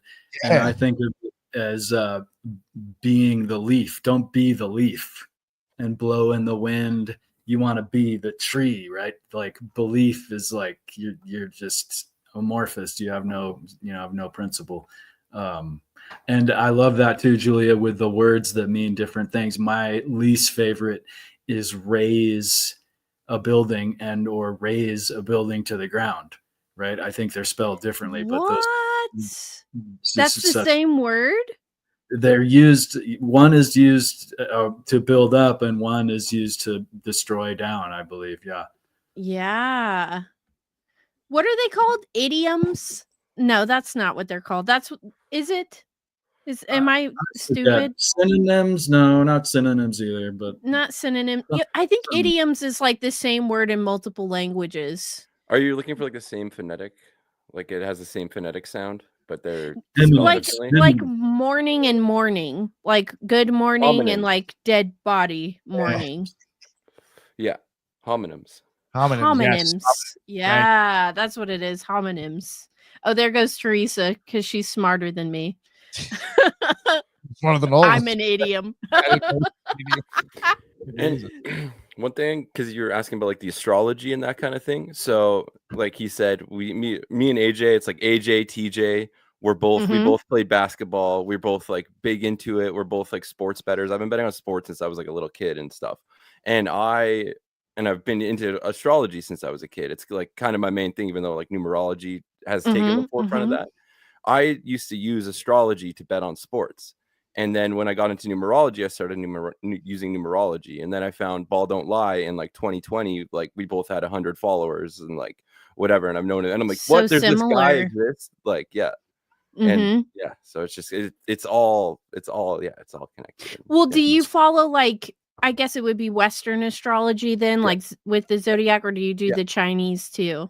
All of it. It's all like part of it. It's all like the symbology, but like, yeah, like the Western astrology. And it's not even about like for me, it's about like the lesson that the wheel is teaching us more than like, oh, I'm a Pisces, so I act this way or whatever. Like, right. It's more about like, what is the lesson and the symbology of it all kind of thing. But do you think it impacts your personality? Yes. 100%. Okay. I was going to say, I feel like I hate to say it because I talked shit about it for so many years. Oh, zodiac. But I really do feel like a Sagittarius most of my day, every day. I mean, I meet people sometimes and I'm wrong about them. I'll meet somebody and I'll be like, for sure, they're a Capricorn. They're such an asshole. But then they'll be like, no, I'm actually an Aquarius. And then you're, thrown off by it. But I do feel like in some way it impacts, because the moment at the time you're born, like whatever the stars you're born under, it has to influence you a little bit. That's your fingerprint. That's your cosmic fingerprint. Right. Yeah. Exactly. But then at the same time, we're all born under the sky's in a different place, but we're all born under the same sky. So we're still born under the entire astrological wheel. It's just that's the exact position it was down to the second. We can figure that out, right? So, Nick, what are you? Curious. Aries, come on. Oh, I should have known. And then I'm Aries moon, and then like how me and Nick kind of like jived was we were pretty obnoxious and forward about things and saying the thing like, oh, don't say the thing. No, we said the thing, and it's like, okay, I like this guy. Yeah. Right. What are you, Ethan? I'm a Leo. I would have never guessed I that. totally see that, Ethan. No, I would have never guessed. He's so soft-spoken. That's it. No, I think that would be kind of like a little. I heard an analogy about Leos before that is applicable to me, where the male lion will let the cubs and the other female lions play with its tail and its mane and so forth, and it doesn't do anything. But a jackal comes around and it's yelling or if you will, it stands up and makes aggressive action type of thing. I'm like that. Protective. Who else is a Leo? Obama. Really? Obama's a Leo, and then you have Pope Leo now from Chicago, the first American Pope. See what I'm saying? AJ, what are you? Take a guess. Oh God. See, I'm horrible at these things. Wait, so Ethan, you said you're a Leo. Julia, what are you? I'm a Sagittarius. Sagittarius, and then TJ, Nick, what are you guys? I'm an Aries. I'm a Cancer. Aries. I'm no good, but can I guess Scorpio, AJ? You're of the right element. I know his. So, but you're of the right element. Scorpio is water, right? Yes. Partially, yeah. Are you an Aquarius? Aquarius is air. Oh shit! Yeah. See, fuck me, you guys. I'm a water sign. I'm a water sign. Pisces. I'm a Pisces. I am the fish. I was born on the Ides of March, the stabbing of Julius Caesar, and this year's Super Bowl took place in Caesar's Superdome when Cooper DeJean had the pick six right before halftime. My dog's name is Cooper. He is a Leo. He is a Leo, and then you have Cooper Flag playing against my alma mater. This year has been wild for me, just in. It sounds like it. Yeah, but I feel that every single one of us have this exact type of story. If you lean into the occult knowledge, which is the hidden knowledge from you, they're keeping it from you and you and you and you for a reason. They don't want you to know about yourself. They want you to focus on other people. They want you to focus on the news. They want you to not look inward and focus on yourself. But when you do that, yeah. Check this out. Nick, what are you laughing at? The leotards on the bottom. Oh, That is the Pisces yeah. symbol. There you Yes, go. Exactly. yes, Exactly. it's the Pisces symbol. Wow. Hence Yeah. my whole name, Ball Don't Lie. Uh-huh. Whatever. Yeah. Yeah. For me, it all that's started with wild. basketball. Nick, are you a basketball fan? No, not really. No, I was probably Uh, least from sport when I liked sports. Well, what's funny is that I played basketball with Klay Thompson, if you know who that is. Yeah. Him and I were in the same graduating class in high school. So I got to see him, go to play at Washington State. I wrote a whole book on Klay. And the reason was because as I was learning about this knowledge, I started looking into Klay because, all of a sudden he's now in the pros and he's winning championships and he's playing against LeBron James. And sure enough, it just blew my mind about Klay Thompson. I call this Klay of the Earth and the 4 elements of matter. And the biggest thing about Klay is that he is so connected to water. It's ridiculous. Okay. It is ridiculous. But he also taps into the other elements of matter as well, right? Earth, air, wind, etc. Not trying to go down a separate rabbit hole, but just to give another little background about myself, right? It's not like Klay and I were really buds, but we were in the same classes. We took same classes and we played basketball together for a year. And it's just so interesting to see what he went on to be. He was voted most likely to become a professional athlete in our high school.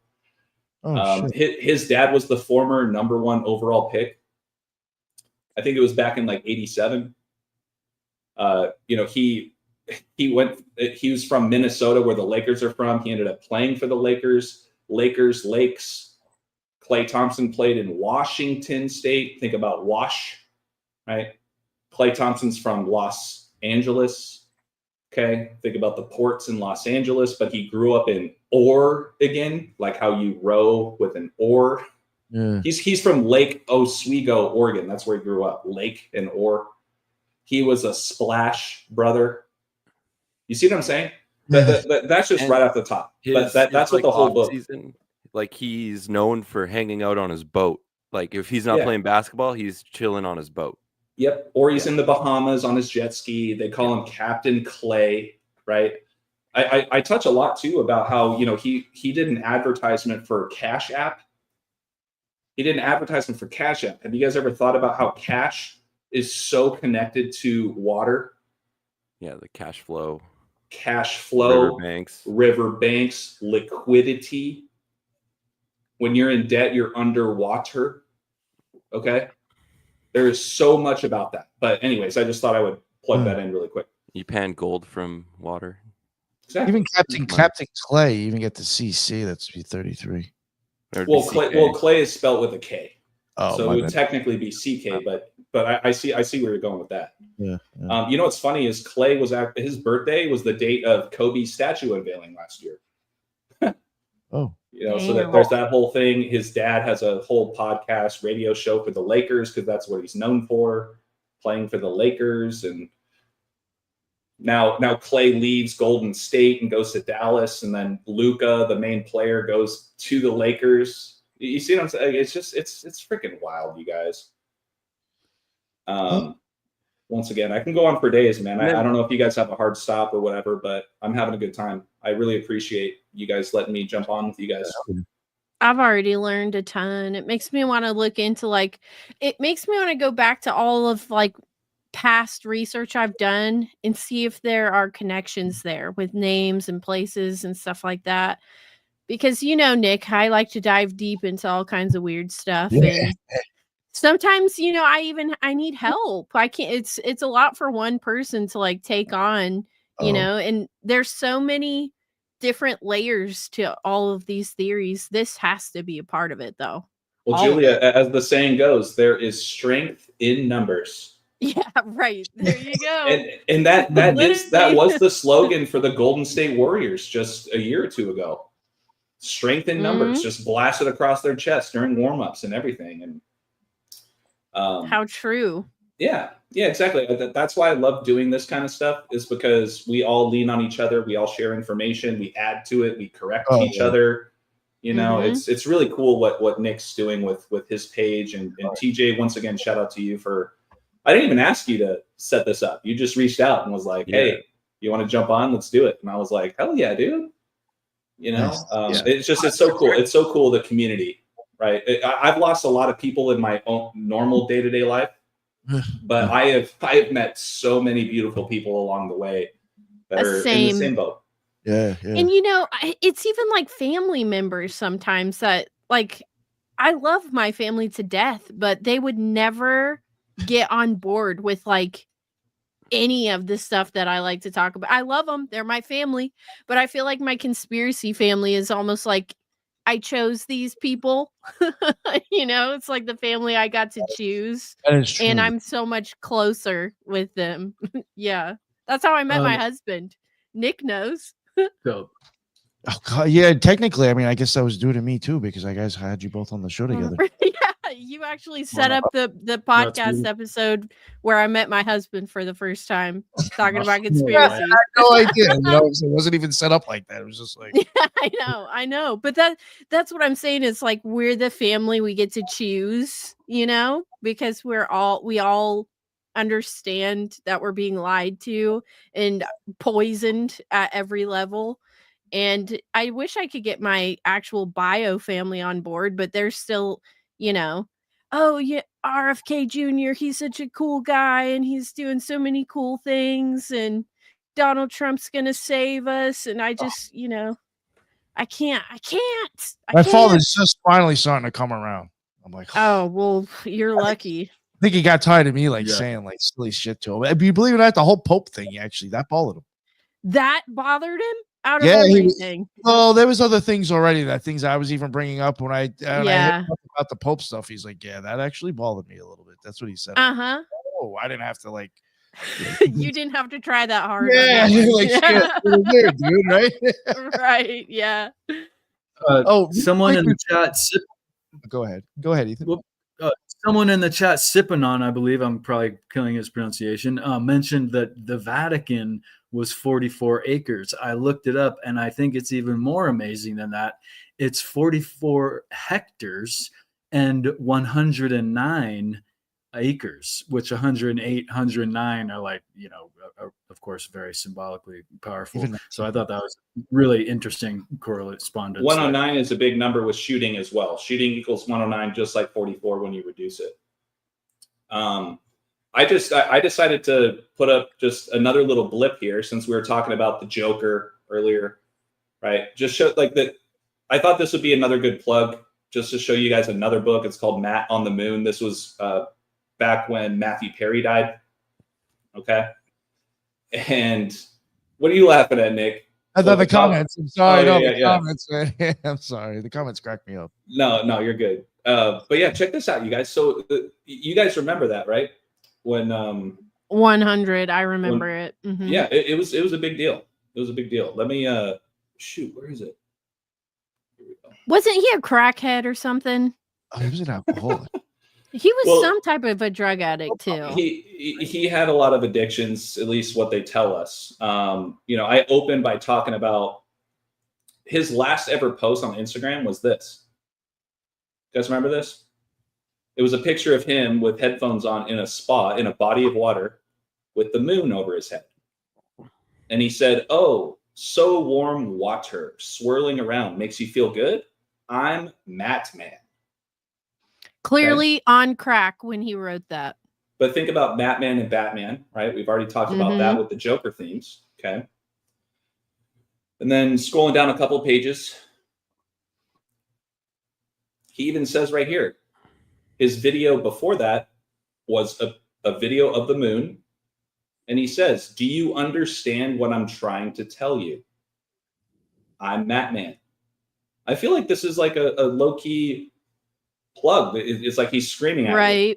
Mm-hmm. Do you understand what I'm trying to tell you? But going back to the Joker thing, look at this, you guys.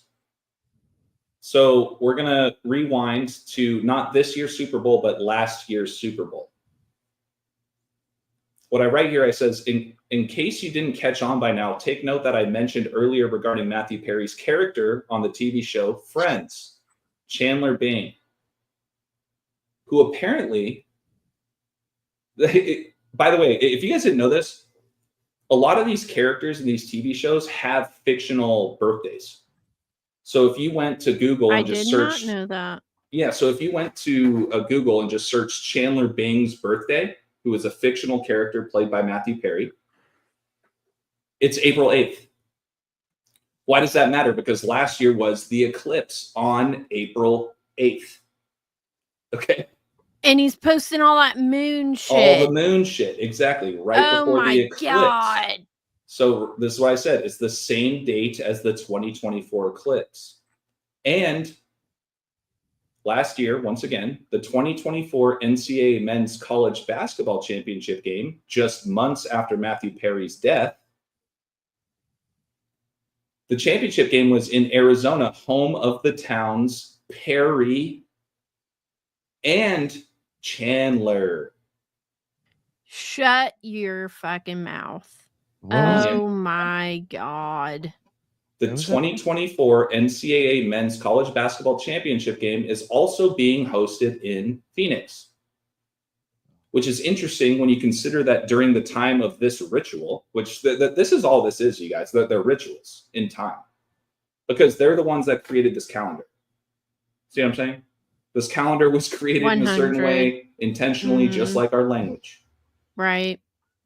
And me writing this book, the movie Joker 2 is set to release later in 2024, starring Joaquin Phoenix and Matthew Perry, who refers to himself as Matman, also directly aligned himself to the latest actor who played the Joker, connecting his Chandler dance. I don't know if you guys are Friends fans. Yeah, I watched it. Mm-hmm. But he compares the Chandler dance to Phoenix's infamous pose as the Joker a few years prior to these things unfolding. In case you have never watched the show Friends, the character Chandler was a jokester, wasn't he? Yeah. So look at this. Matthew Perry jokes about comparison between his Friends character and Joaquin Phoenix's Joker. What are the freaking odds that they have? Well, actually, Joaquin Phoenix's birthday is the date of Matthew Perry's death. No. I just looked up the Joaquin Phoenix changed his name from Joaquin Raphael Bottom. He just changed his name, So really? No wonder he changed. No, but he changed it he was from born, that? Oh, that was his original name. That was original. I found Phoenix, as you described it, to be too powerful of a name to be actual. And it turns out he was Joaquin Raphael Bottom, which is a bottom. Oh, what's a weird? Very. Well, Ethan, did you know the whole family changed their last name to Phoenix while they were a part of the Hand of what is the Children of God cult?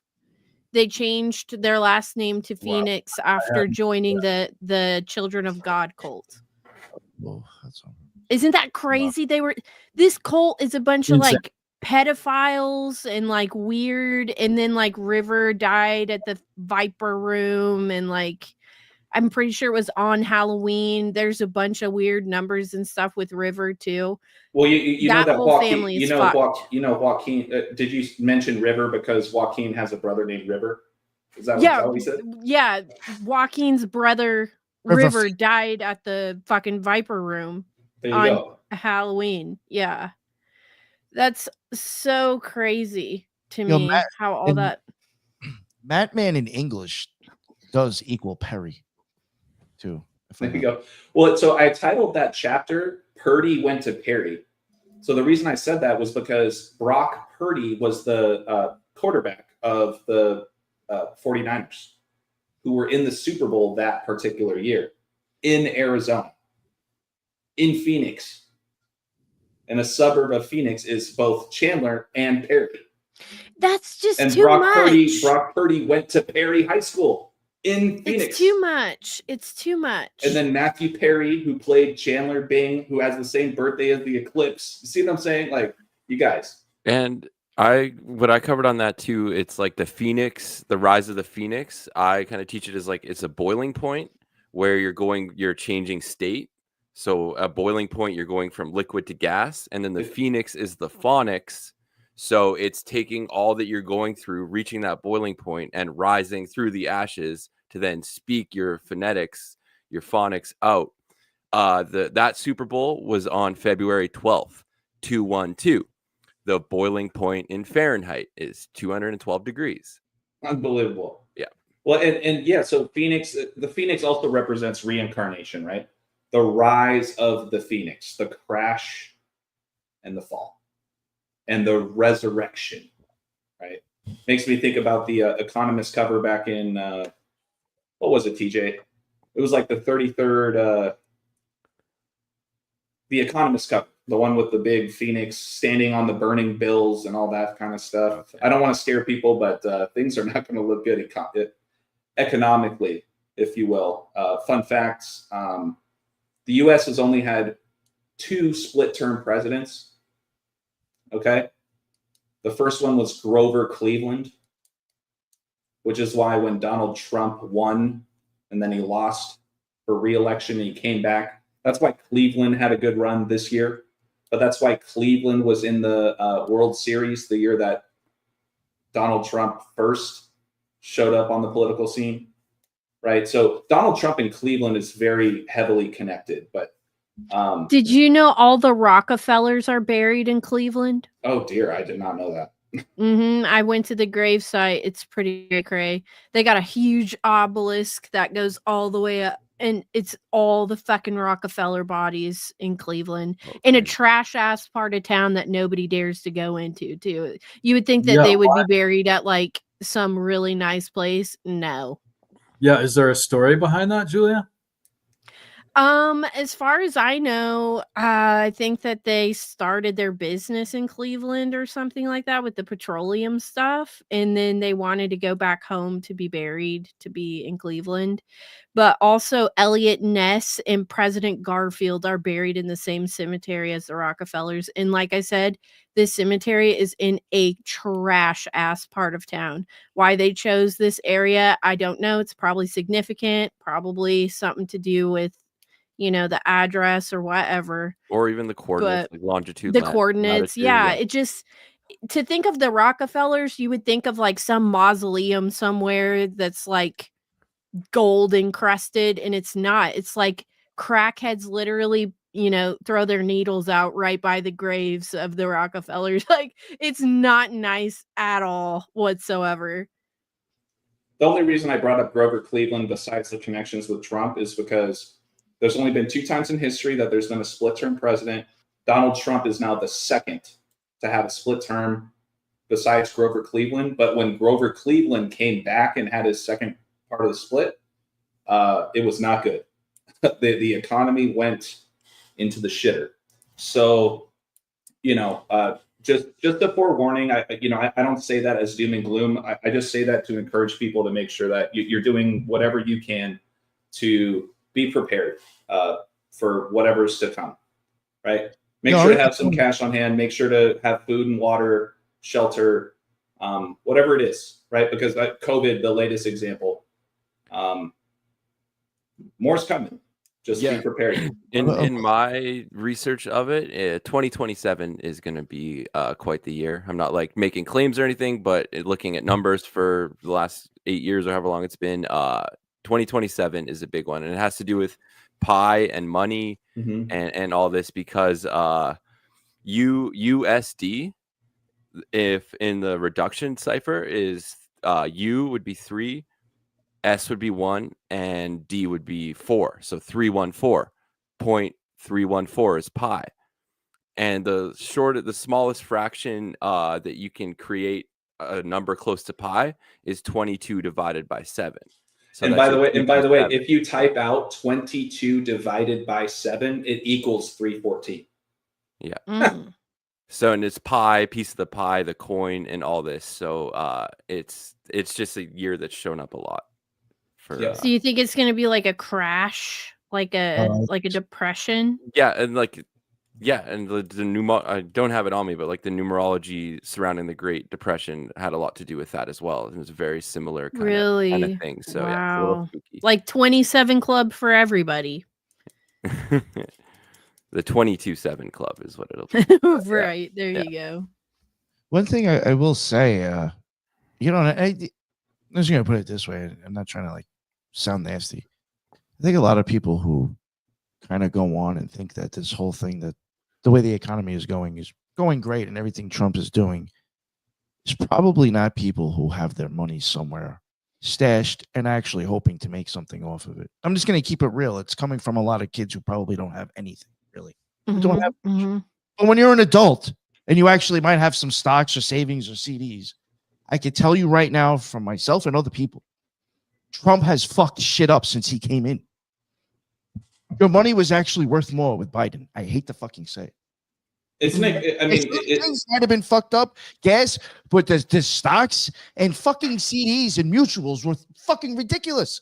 As soon as Trump came in, it all took a shit, and it hasn't gotten any better. well, People and need to stop thinking what he's doing. What he's doing is proving a point, and it's always at our expense, isn't it? It's every fucking time this guy's proving a point, we're getting it fucked up the ass, and it's not getting any better. I don't understand what people's deal is with this fucking man. They are fucked up when it comes to Trump. Well, Nick, isn't it just, once again, no gematria? I know that the theme of this episode is about gematria, and I can get into more numbers whenever you guys want, but we were talking earlier. Okay, Donald Trump, okay, he comes back. He doesn't put his hand on the Bible. And then now he's out selling Bibles. Okay. And then now he's building a golden statue of himself in Israel or Gaza or whatever. And just, okay, another pop quiz. What is Donald Trump's slogan? What's kind of, his main Grab him by the pussy. Golden age. Yeah, well, the golden age. That's a whole other thing. Just think about how Todd Golden of Florida just won the NCAA championship right after Donald Trump comes back and Cooper Flagg and Duke go down and blah, blah, blah. But anyways, no, it's MAGA. Make America Great Again. I think TJ knows where I'm going with this. But if you guys are familiar with the Church of Satan, oh yeah, it's on their website. It's on their website. Okay. MAGA is the highest ranking degree in the Church of Satan. MAGA or Magus. Yeah, MAGA and Magus are like interchangeable. They are the highest. It is the highest rank in the Church of Satan. Here's another one. Stop. Before Donald Trump was elected, you guys may or may not remember this. Donald Trump was at, and maybe TJ or Nick can help remind me of what it was called. But it was like this president correspondence dinner. It was kind of like a fun little, not even like a roast, but it was just a fun gathering when Obama, by the way, he's born on August 4th, the 216th day of the year, which, what do we talk about, Julia? 6 times 6 times 6 equals 216, okay? But Obama was giving a speech, and he was making fun of Trump, who was sitting right in front of him, about when Donald Trump was calling Obama out for not being a true American. And then he did this whole thing calling himself Simba, Leo, right? So there was that whole thing. And then he showed an image of what it would look like if Donald Trump was president. And then they did this whole funny Vegas thing, like, whatever, just really bagging on Donald Trump before he got elected. That was on the 45th year anniversary of the Church of Satan on April 30th. The 45th anniversary. What happened after that day? Donald Trump became number 45. And then he started running on MAGA. And he started running on MAGA, which is the highest ranking degree in the Church of Satan, you guys. Like, oh it's my so God. simple. That's so And it's right disgusting there. of him. Of course it That's is. so disgusting. But, Well, I mean, is he really the president? Because I think it's Peter Thiel, actually. I mean, well, you guys know that the Pope isn't the highest rank in the Catholic Church, right? You guys ever heard of the Black Pope? Yeah, I have heard of that. I never really. I've heard of it. I've heard of Uh-huh. that. His name is Arturo Sosa. You know what's hilarious? Arturo Sosa has the same birthday as Sammy Sosa. Huh. Wow. Sammy Sosa, the big hitter of the Cubs back in the day. Yeah. Chicago. Obama, Mr. Chicago, born on the 216th day of the year, 666. Yeah, that is Anton LaVey, the founder of the Church of Satan, is from Chicago. See what I'm saying? It's so simple. I know it's a lot, and I'm sorry. Sometimes I get a little animated and excited. Even the first three I letters of prefer it that Chicago. way. Chi in the first three letters of Chicago. Yeah. There must have been. Yep. Yo, even so, Mario just mentioned from symbolic studies, and you know, I thought of this too the first time I looked at it because I'm like, I'm gonna have I don't know, just the word itself, like in the Goetia, there's certain types of. Here it is. Where is it? In the Goetia, the hierarchy of demons are kings, princes, duke, marquises, if that's right, correct, and presidents. Like that's a type of presidents. Is a type of demon?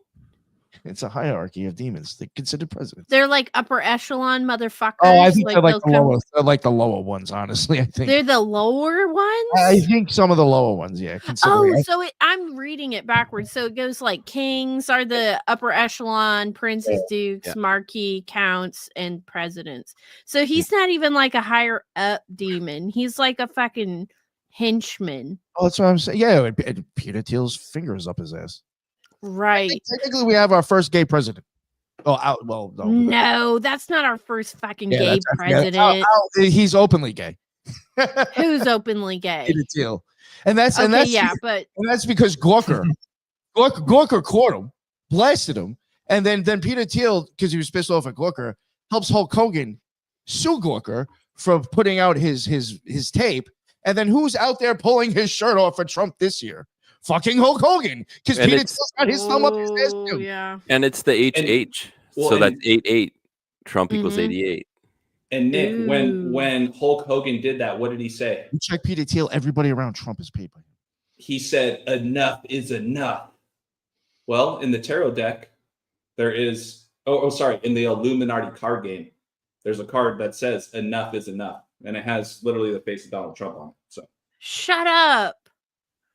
Yep. Yo, oh my gosh. Not to keep going on. I'm going on Peter Thiel now. Just another thing, because I don't think a lot of people probably know this. Like the last time that Donald Trump was in office, when he took away all these jobs from all these other people and all these positions, who the fuck he gave so many of them to Peter Thiel. And when he brought us the vaccination, who helped dispense all of those across the country? Well, Peter Thiel did. So Trump gave it to us, and Peter Thiel helped pump it into everybody's fucking arms. People need to wake up to this fucking cocksucker Peter Thiel. He's literally sucking it cocks. It is an important issue too, in the sense, I know it's off topic, but they're Peter Thiel and Elon are both into the technocratic rule of society, which is really oligarchy. You can interpret it however you want, but it would make our republic look very sweet, I'm sure. When we had if we were to have a technocracy. Mm-hmm. I mean, Trump one time, and I swear this was one of the things that I was already questioning him, but when he was debating last time, he was debating Biden about like gun crime, and he says he wouldn't control the guns. He's saying that he would use pre-crime to help cut down on gun control. And I was like, yo, you just said what? And who's into pre-crime? Palantir Peter fucking Thiel. Whispered it right into his ear. When they show you that picture of Trump and Elon at that football game with their fucking shit-eating grins on that fucking screen, Palantir's fucking advertisements right next to them on the fucking screen for that photo. Come the fuck on, man. Mm-hmm. I saw. Mm-hmm. I just googled it. Everybody's ass. I googled Trump is a Gemini, just like Jeffrey Dahmer. So everybody just keep that in mind. Nobody would have suspected him of a thing, yet he had 14 black guys cut up in his freezer. So just remember that. You tell me he doesn't give you serial killer vibes. Well, I mean, Trump. He did give us the vaccination. I mean, it's only been a few years. It's only been a few years. Yeah, see, there Let's you see go. where- I think he came back this time. So when they have adverse effects, he's got the fix for you too. Sure he does. And it won't be from that though. It'll be something new. And he'll be here to give you another fucking jab. Monkeypox in your fucking beehole. And then you got to get a shot for that. Oh, they already tried that. Remember the monkey? It was only like affecting gay people. It was like a popular Right. fight, and then it disappeared.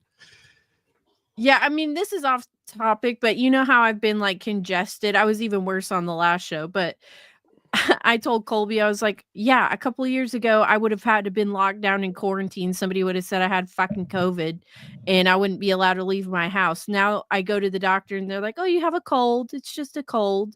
Oh, colds are back, everybody. Fuck, just like Backstreet Boys. Colds are back. All right. So, I mean, it's just so stupid. Like, when do they make these rules? Just a bunch of Fantasyland bullshit. The funding probably stopped, so like they don't have to really do anything about COVID anymore. Like that I don't code isn't know. in the computer anymore to get an automatic certain amount of money. So it's like fucking who cares now? There's probably something to do with the 19 too, right? With all the COVID stuff. Well, Gematria. keep in mind, like we were saying, it's like, oh, they're going to integrate AI, A1, I9. And it's just like, hey, this 19 is going to be a lot of AI. Now we can't go an hour of our lives without experiencing AI. And you, by the way, we are literally at the 1 hour 56-minute mark. 9/11 is the 156 prime number. There we go. This is how beautiful this is, you guys. That's so Like, crazy. I'm dead ass. Like Crazy like those this stuff organically happens all the time, and it shows how perfect our Creator is. You know, whether you want to call it Jesus or God or Yahweh or whatever, when you lean into this knowledge, you see it happen real time as we're speaking in this very moment, talking about 9/11. As we're at the 1 hour 56-minute mark. That's so Unbelievable. wild. Yeah. Unbelievable. Hey, Nick, let me share my screen here. We're going to go down another quick rabbit hole, okay? All right, yeah, and then we'll wrap it up after this. Yeah. This will be the last one. So, Texas Ranger. Oh, come on. speaking of 9/11, let's talk about last year's World Series. Not this past World Series, but the year prior. And it was the Diamondbacks versus the Texas Rangers. So we're just going to read through this one chapter of my book called They're After Me. It's one of my latest mini books, but I think you guys will get a kick out of this, and it gives a nice little splash of the gematria theme of today's live. So I say, to kick off the first strand of this beautiful web of life that is also the wool over most people's eyes, I feel it's best to start off mentioning the ritual that took place with the 2023 World Series champion Texas Rangers, concluding the 119th World Series. And it was on the 119th day of George Bush's age. Perfect. Who was the sitting U.S. president during 2001's terrorist attacks on 11/9 or 9/11. And he also used to own the Texas Rangers. Oh. So the Rangers went on to win and defeat the Arizona Diamondbacks in Game 5 of the 2023 World Series, which matters because George W. Bush also threw out the first pitch in Game 3 of the 2001 World Series, where the Arizona Diamondbacks defeated the Yankees. Okay. On October 30th, 2001, exactly 7 weeks after the infamous day of September 11th, the day that left 111 days left in the year. Don't forget that New York is the 11th state.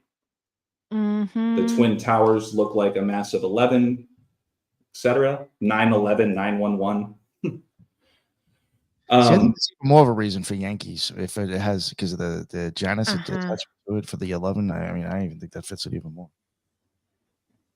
So these are just some screenshots just showing here, right? November 1st, that was the day of Game 5 when the Rangers defeated the Diamondbacks to win the World Series. on the 119th day of George Bush's age in the 119th World Series. See that right here. Come on. God. Okay. I just cannot believe some of this stuff. That shit's weird. Like, I believe it. It's just like unbelievable. You know what I mean? Like crazy. This is why I mean truth is truly stranger than fiction, and it's so right in front of our face. I hate that guy, that's by the way. Fucking asshole. Well, I'm just saying that's why people that follow me, a lot of people are just interested in these types of observations when it comes to what's going on right now in the world of sports and news. So this is just a screenshot of George Bush when he owned the Rangers. Look at him in his gay little Rangers jacket. I can't stand him. Red, white, and blue, right? Just like the Texas flag, just like the U.S. flag. He just looks like a little fairy fruitcake fucker. Look at him. Now watch this. Now watch this drive. Yeah, you know what's crazy? This is the truth right here. To go back to Trump. Trump could come out and say something nice about this guy tomorrow, or he could say something against the left tomorrow, and Trump could promote it. And everybody on the right would start sucking his dick as they've been talking shit about him for the last few years. That's serious. About Bush? I guarantee you, if Trump was okay. promote that guy, everybody would be cooking for him next. After they've been shitting on him for years. That's the power. So keeping it moving really quick. So check this out. So we talked about the Rangers, right? The Rangers winning the World Series on the 119th day of George Bush's age in the 119th MLB World Series. Okay. And then moving on to the NHL, right? To the Hockey League. You have the New York Rangers that went on to win the 2024 President's Trophy. Are you serious? Wow. Awarded to the NHL team each year that has the most regular season wins. Ugh. Okay. Now, here's what I say. I said, don't quickly forget what we just talked about. New York, 9/11, George W. Bush, the U.S. president during 9/11, and the Texas Rangers. Don't ignore either that the New York Rangers and the Texas Rangers share the exact same colors. And the New York Rangers were originally founded by a man by the name of Tex Rickard. Wow. While the Texas Rangers were once owned by George Bush and his daddy, Bush Sr. Okay. Oh my God. So keeping it moving. Once again, we're just going to do this one chapter, but I think this will be a great send-off.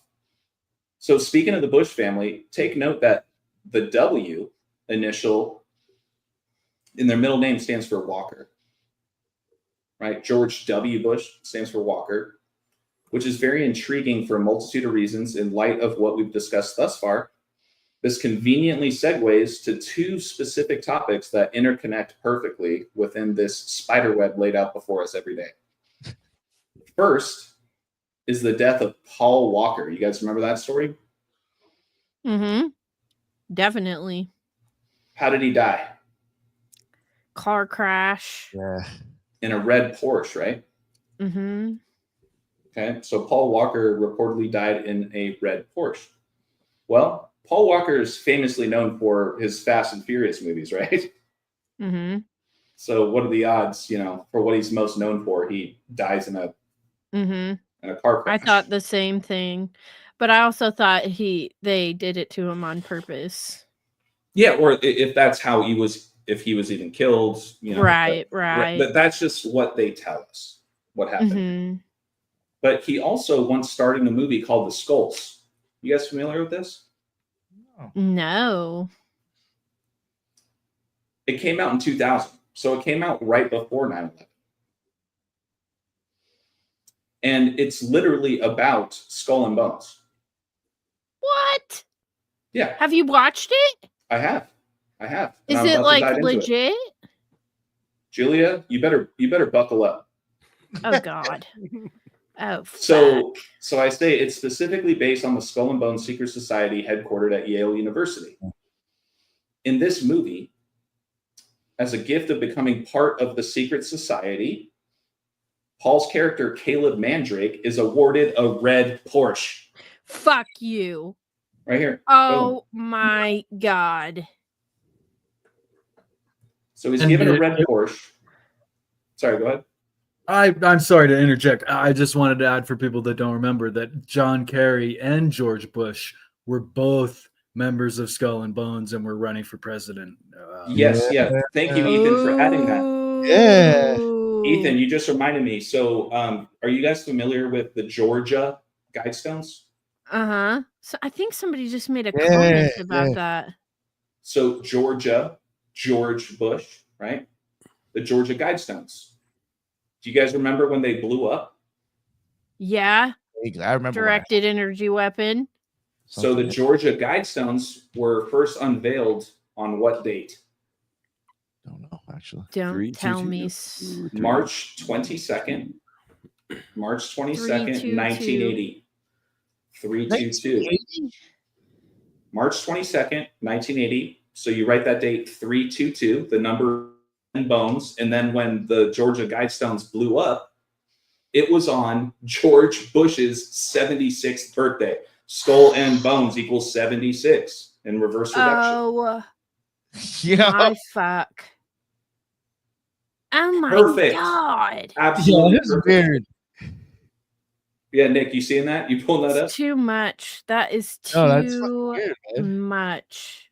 So we're talking about Paul Walker and George Walker Bush, a member of Skull and Bones, like Ethan just said, as well as John Kerry.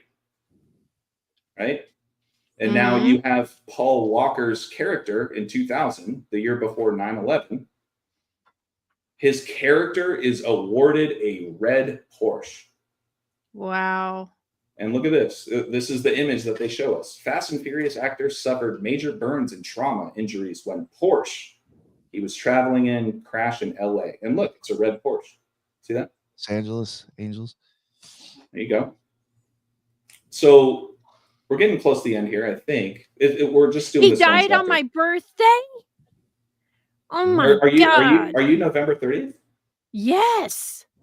Well, what are the odds that George H.W. Bush also died on November 30th? What if I told you Oh that? my god, I do not want them dying on my birthday. No. Both of them died on this day, on your birthday. Fuck that. They're not allowed to die on my fucking birthday. Well, they did. Yeah, too late. Too late, yep. So And you gotta hope look, that it's a fake death, and they really didn't. Right. yeah, I just right here, George Walker Bush Jr. and Sr. both graduated from Yale Skull and Bones, and Paul Walker died the same day as George Herbert Walker Bush 5 years prior. Okay? Oh my god. That makes me sick. The Now we're gonna Bushes got to be the craziest American power family, right? The whole 3 generations of them. It's so fascinating for you to bring this up, considering all. I don't even want to call it a conspiracy that they're involved in, and considering all the things that they were involved in.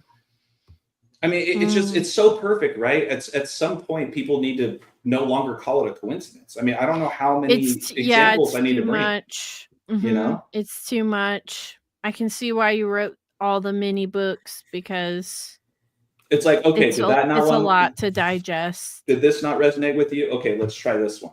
Okay, Yeah, let's try exactly. this one. I have 10 of them. I mean, it's nonstop. But yeah, let's wrap this up. I'm sorry, I don't want to.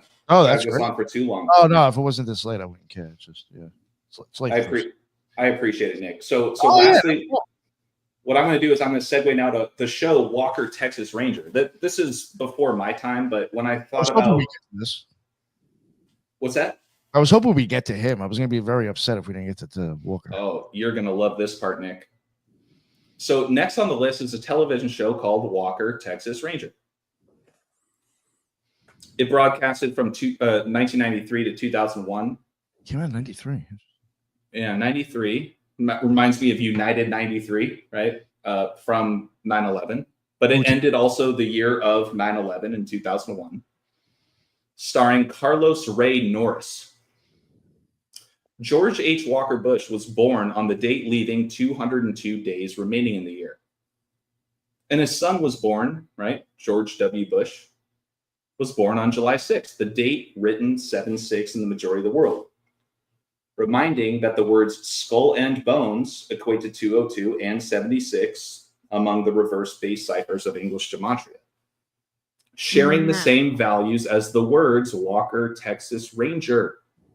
See what I'm saying? So these are just the base ciphers. That is so fucking wild.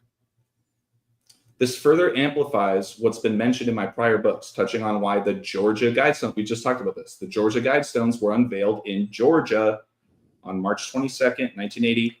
George, as in George. Exactly, God. Georgia. Why am I just getting that? It's right. It's so right in front of your face, right? It's so right there. Yeah. Well, that is it. Sometimes it is so in front of your face. I don't think you. So obvious you miss it, right?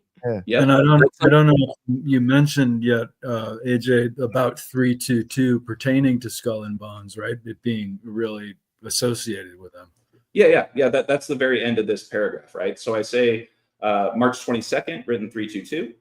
That was the date that the Georgia Guidestones were unveiled. They were destroyed on George Bush's 76th birthday, and his birthday is written 7/6 and Skull and Bones 76, just like Walker, Texas Ranger. Okay. The date written 7/6, etc. But yeah.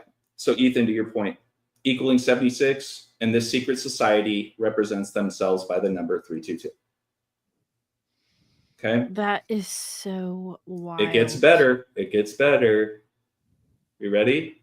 As for Mr. Walker, Texas Ranger himself, Carlos or Chuck Norris, it's worth pointing out that Game 1 of the 2023 World Series took place exactly 161 days after the anniversary of the last ever aired episode of Walker, Texas Ranger. And that matters because Carlos Norris, his actual name, so they tell us, equals 161 when you use the simplest cipher. A is 1, B is 2, C is 3. But when you include the end date, you could also say that it was a span of 162 days, sharing the same value as the words Major League Baseball and baseball. And also reminding that in the MLB, in pro baseball, Julia, the regular season is 162 games. So think about that. Baseball and Major League Baseball both equal 162, and the regular season of the MLB is 162 games. And for the record, former Texas Ranger owner George Walker Bush equates to 1,062 in Sumerian. So here are the images to show. Who would ever name a ginger Carlos? You know what I remember with the whole Chuck Norris thing? Like back when I was a kid, there was so much Chuck Norris jokes. Oh my God, yeah. Ethan, do you guys remember that about how like Chuck Norris can do no wrong? Oh yeah, I still see that on Instagram now. Yeah. But anyways, this whole Rangers World Series, when they won, it was so perfectly tied in with Walker, Texas Ranger. I mean, George it blows Bush. my mind. And, yeah. So look at all the 162s. Wow. Or 161 if you include or exclude the end date. It's crazy. So I say here for the record, Game 1 of the 2023 World Series was also played a span of 205 days before the anniversary. So I just flipped the measurement. Okay. I looked at before and then I looked at after. Well, look at that. Perfect. 205 days, just like Carlos Ray Norris's full name. It's perfect. And then lastly here, in closing, you guys, considering the connections we've just discussed surrounding Chuck Norris, his show Walker, Texas Ranger, and George Walker Bush having owned the Texas Rangers, as well as the sitting U.S. president during the infamous attack on 9/11, what are the odds, you guys, that Chuck Norris has the exact same birthday as Osama bin Laden? No. Oh my God. That's so cray cray. I'm just going to leave it there. Like I said, this is just one chapter of one of my books. I just thought it was fitting with kind of what we were talking about with 9/11 and Skull and Bones and all that kind of stuff. But yeah. Someone in the comments says my brain hurts. Yeah. But like, wasn't it I simple even though? stopped Like, smoking weed because I was like, I gotta pay attention. but I feel that everything I shared is very simple. Mhm. Very, very simple stuff. It's just a lot, right? It's like that little slow drip idea. Mhm. But I'll just close by saying, Nick, Julia, Ethan, TJ, it's been a real pleasure, you guys. Yeah. I really appreciate the opportunity, the platform. I love just connecting with like-minded folks that want to learn more, and I'm always here to learn more myself. So Awesome, man. thank you. Mhm. Thank you, Mhm. Nick. No, thank you, and TJ, thank you for bringing them on. Oh, for real, that was a blast, dude. I really had a good time. I think we were all just like, what the fuck? Yeah. Yeah, please. Actually, I'll let we're gonna wrap it up, obviously. I'll have everybody kind of like plug their stuff, and then I'll have you remind everybody, AJ. Real quick, Julia, let everybody know where they can find your show again. People. Thanks, Nick. Yeah, this was really interesting. I learned a lot. Like I said, I'm glad you invited me on to this one. It was awesome. Great time. I have Cosmic Peach podcast available wherever you listen to podcasts, or just Google me, bitch. I'll pop up on something. You definitely will. And I have Instagram too. If you want to work with me, or if you want to have me on your show, though, please don't send me a message on Instagram. I get way too many messages over there. Go to my link tree and send me an email, please, because I don't, some people, oh, you never responded to my message. Well, I have 700 of them in there. It's just easier if you send me an email. So go to my link tree, send me an email if you want to work with me. But thanks for having me on. This was awesome. Oh, definitely. No, I tell you the truth with this stuff. I know don't always have you on for like the deep occult stuff, but I was like, yo, I really think Julie will get it. Oh, I loved it. You know what's funny? You know what's funny? By the way, Julia, you're giving your send off at the 2-hour 16-minute mark. We've been talking about 216 and how it's related to the 666 connection. So it's just amazing how perfectly it connects. Oh my God, that's you so can't crazy. escape it. You can't escape it. Oh wow. Ethan, please let everybody know where they can find your books and all your amazing work. Please. Thank you, Nick, for putting this together, and TJ and AJ and Julia. I appreciate you guys. Learned a lot. I'm on all the usual social media, writing and making little observations on YouTube occasionally, and I'm easy to find and appreciate communication. So thanks, AJ, for coming. Yeah, thank you very much, Ethan. Always appreciate you here, sir. And TJ, please, sir, let everybody know where they can find you. I just want to shout out to all the Eastern time zones and further on that's staying up late, or the UK people in the morning and stuff for hanging out with us and stuff. It's awesome. Yeah, at contemporary problems _ fuck around and find out. Like, go find me. You'll see what's up. I'm pretty inconsistent, but I'm had a lot going on in life, and I'm getting back into it like today even. So yeah. This was an awesome show. This is like right up my alley and stuff. And I'm glad we could bring AJ on and yeah, go through it. Hell yeah. No, that was a blast. Thank you very much, man, for making this happen. So I really appreciate it. And last but not least, the man of the last 2 hours, AJ. Please. Yeah, thank you, Nick, once again. I just want to thank everybody in the chat who's contributed with further additions. I want to thank you, Nick, for allowing for me to come onto your platform.